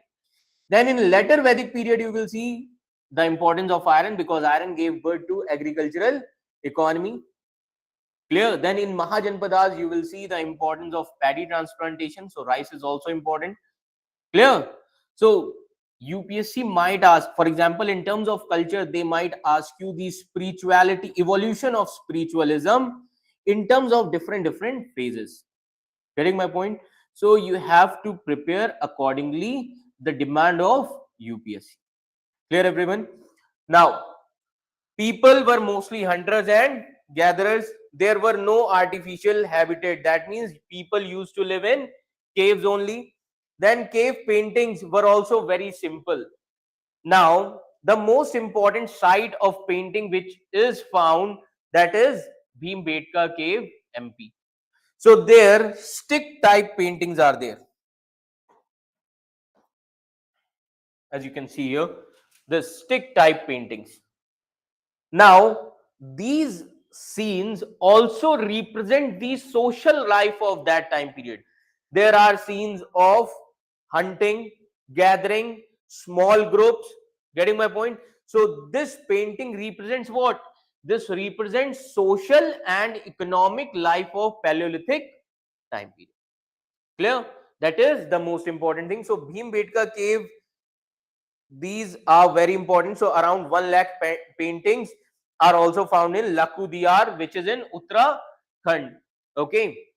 So some paintings are also found in Bhimbetka sites. Now the tools of this age were made up of quartzite. So most of the tools which are found in North India, those are made up of quartzite. In Deccan region, basalt, and in South India, limestone. Clear, everyone? So these are some important features of Paleolithic period. Clear? Now write down one question for prelims. Consider the following statements. Consider the following statements with respect to Paleolithic age. With respect to Paleolithic age. First statement. Write down the first statement. People used hand axe, cleavers and choppers. People use hand axe, cleavers and choppers. Second statement.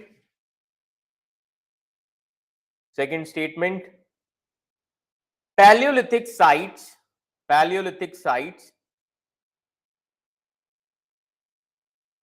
covers great part of covers great part of Ice Age. Great part of Ice Age. Third statement.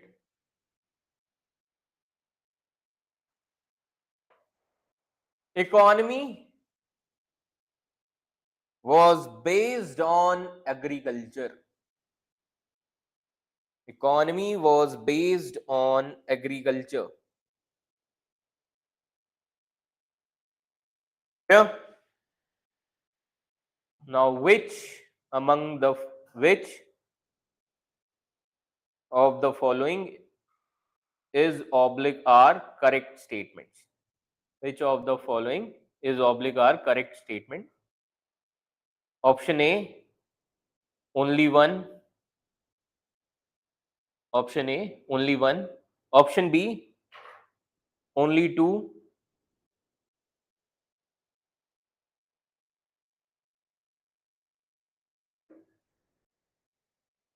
C,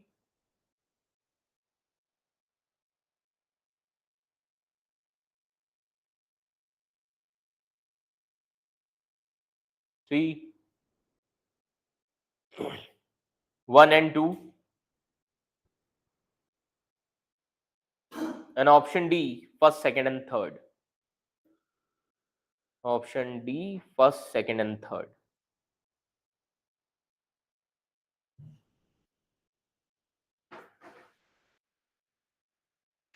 Read the question and tell me the answer.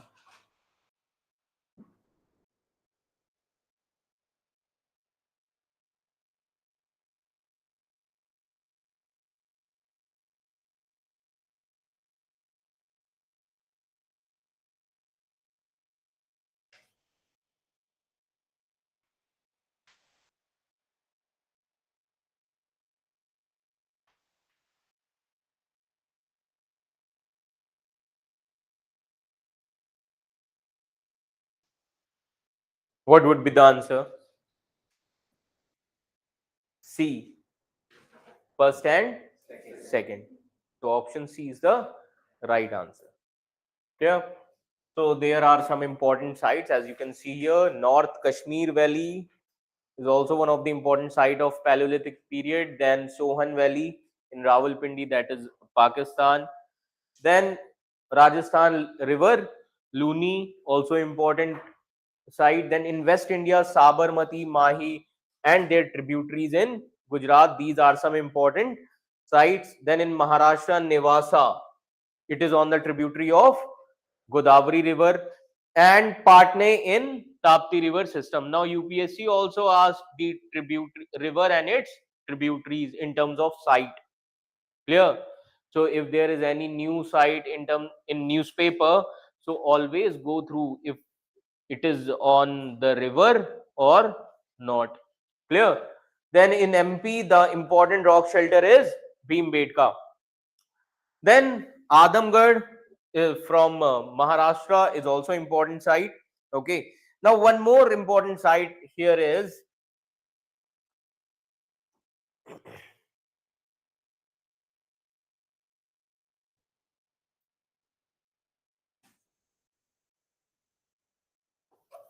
Garo Hills.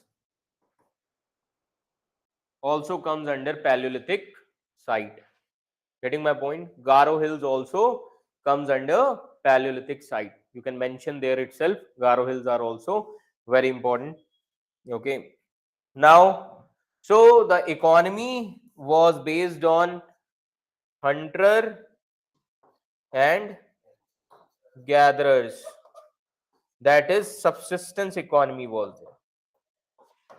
Subsistence economy. Draw this. So economic system was subsistence.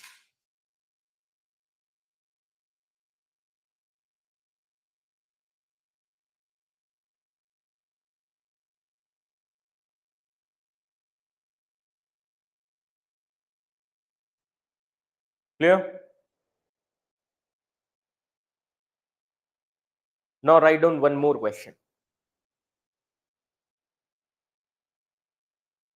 Now try to understand the demand of UPSC. Consider the following statements. Consider the following statements. Consider the following statements. First statement. Lower Paleolithic people used irregular shaped tools. Lower Paleolithic peoples used irregular shaped tools. Second statement.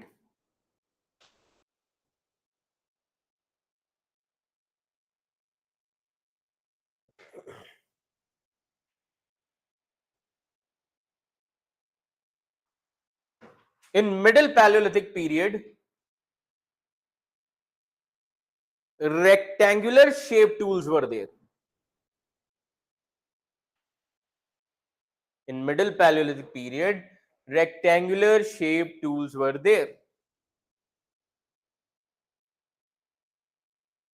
Third statement. Triangular shaped tools in Upper Paleolithic period.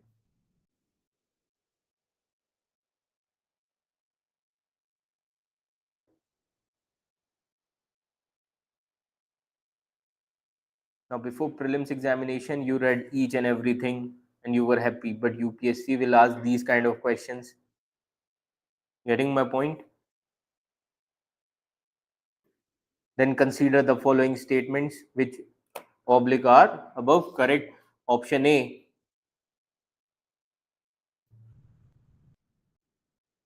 One statement. This question is based on new pattern, the way UPSC asked this year. One statement. Option B. Two statements are correct. Two statements are correct. This is the new pattern of UPSC. Okay. Option C. Three statements are correct. And option D. None of the above.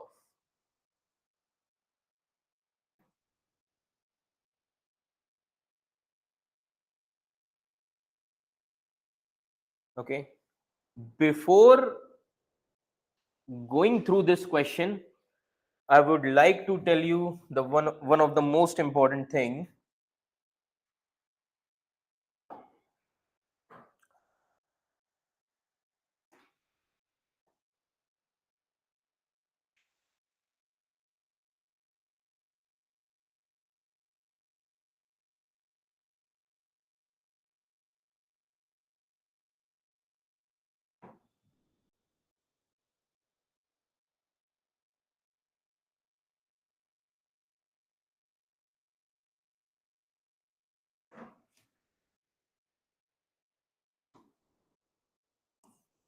Mesolithic period.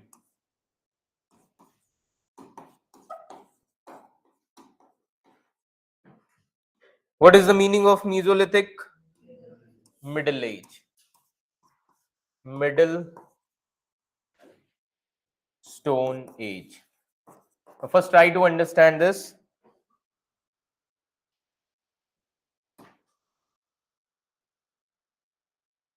This time period, this age is also called as transitional phase.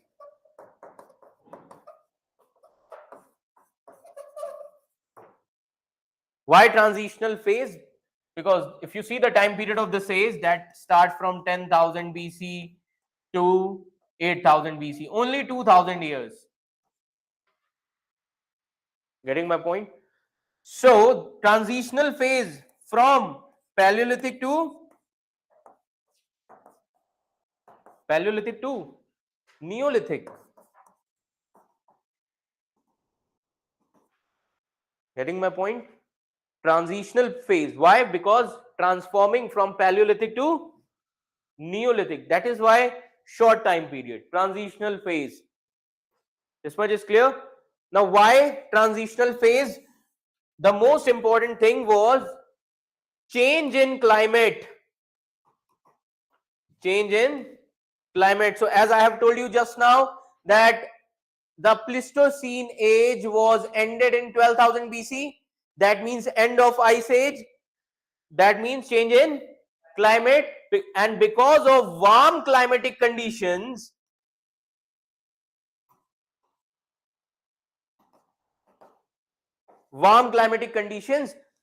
those glaciers which were there in ice age, they start melting. So because of this melting of ice, and when ice will melt, that means formation of rivers. Formation of rivers.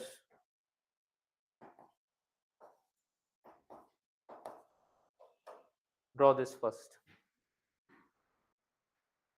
Clear?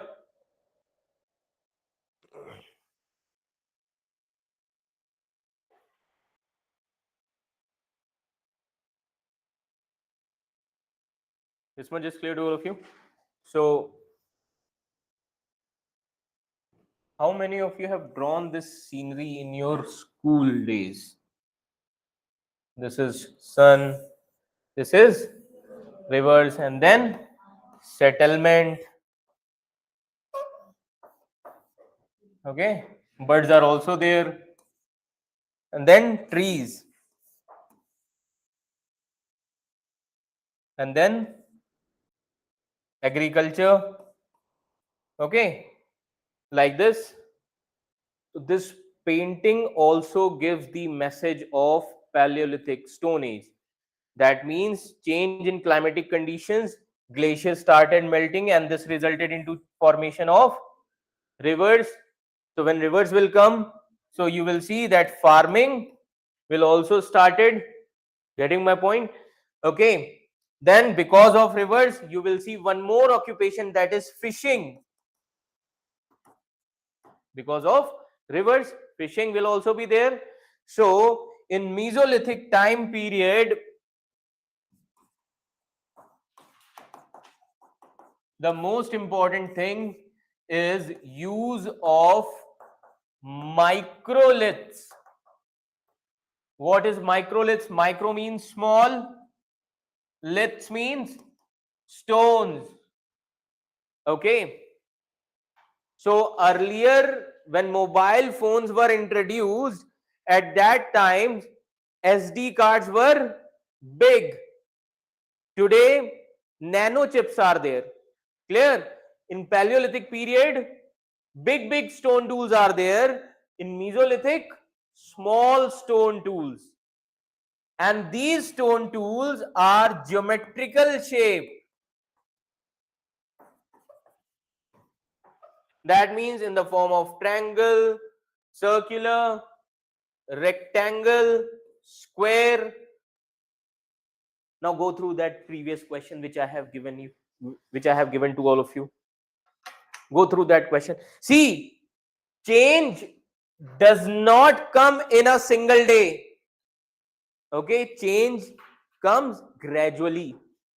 Now go through that question.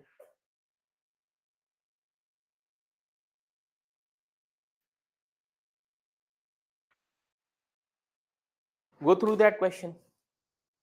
Now you need to connect the things. Getting my point? Okay.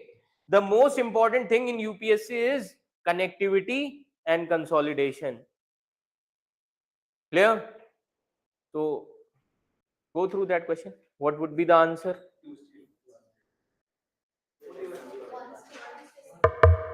Only one statement is correct. Again, go through that question. What I have said, that change does not come suddenly, it comes gradually. Getting my point? So again, go through that question. What would be the answer? C. That means all the three statements are correct. Okay, so mark that option C. So this is the common sense technique that you have to use in your prelims examination. Try to connect the events. Getting my point? This is the second most important demand of UPSC. You can write there, connect the things. Getting my point? Connect the things.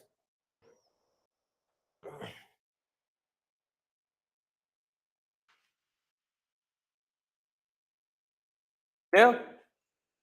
So in Mesolithic period, you will see that geometrical shape tools are there, use of microliths, then warm climatic conditions.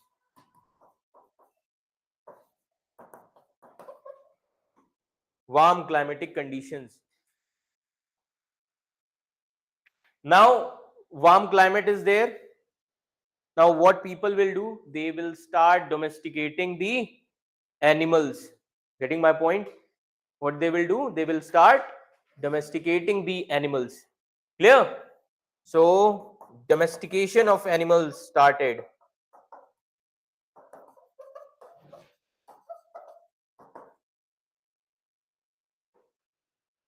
Fishing became the occupation. Fishing, new occupation. Now, if I ask you, what is the nature of economy here? So, fishing was there. That does not mean that hunting and gathering was stopped. It was also there. So now economy will be hunting, gathering, and herding because of domestication of animals. Getting my point? Draw this. This is the occupation of economy. So warm conditions are called as Holocene conditions because Holocene age was started. Clear? Just go through it once.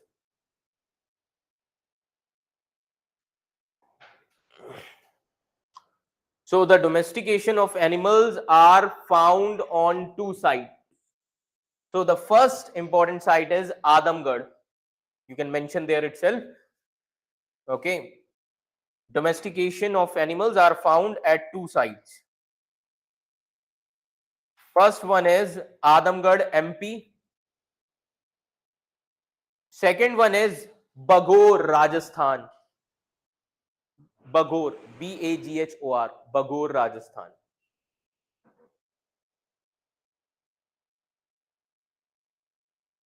Bagor, Rajasthan. So you will see that during the latter phase of Mesolithic period, agriculture will be introduced. Latter phase of Mesolithic period, where you can say that Mesolithic age was about to an end and Neolithic age is about to start or begin. Clear? Now, another important thing is domestication of animals were there.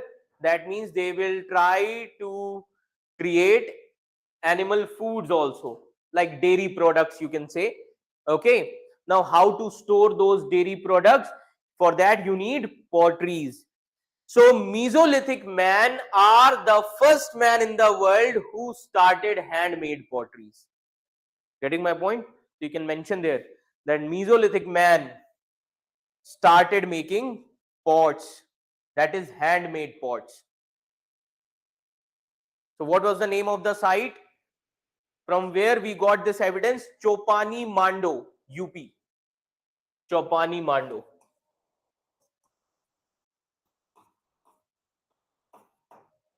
UP.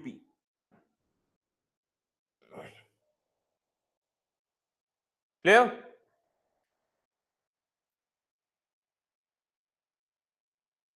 Now the climatic conditions are warm. So whether the construction of houses will begin or not? Yes.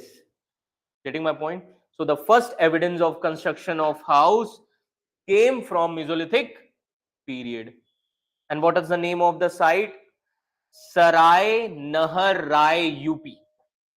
So the construction of houses, name of the site, Sarai Nahar Rai, UP. Construction of house, first house in India. And during this time period, large number of paintings are found in Bhimbetka cave. Large number of paintings. Bhimbetka caves, large number of paintings have been found. This much is clear to all of you? Okay. So we'll stop here and tomorrow we'll resume from here itself. Clear? So now I will wind up this session here. Thank you, class. Thank you so much.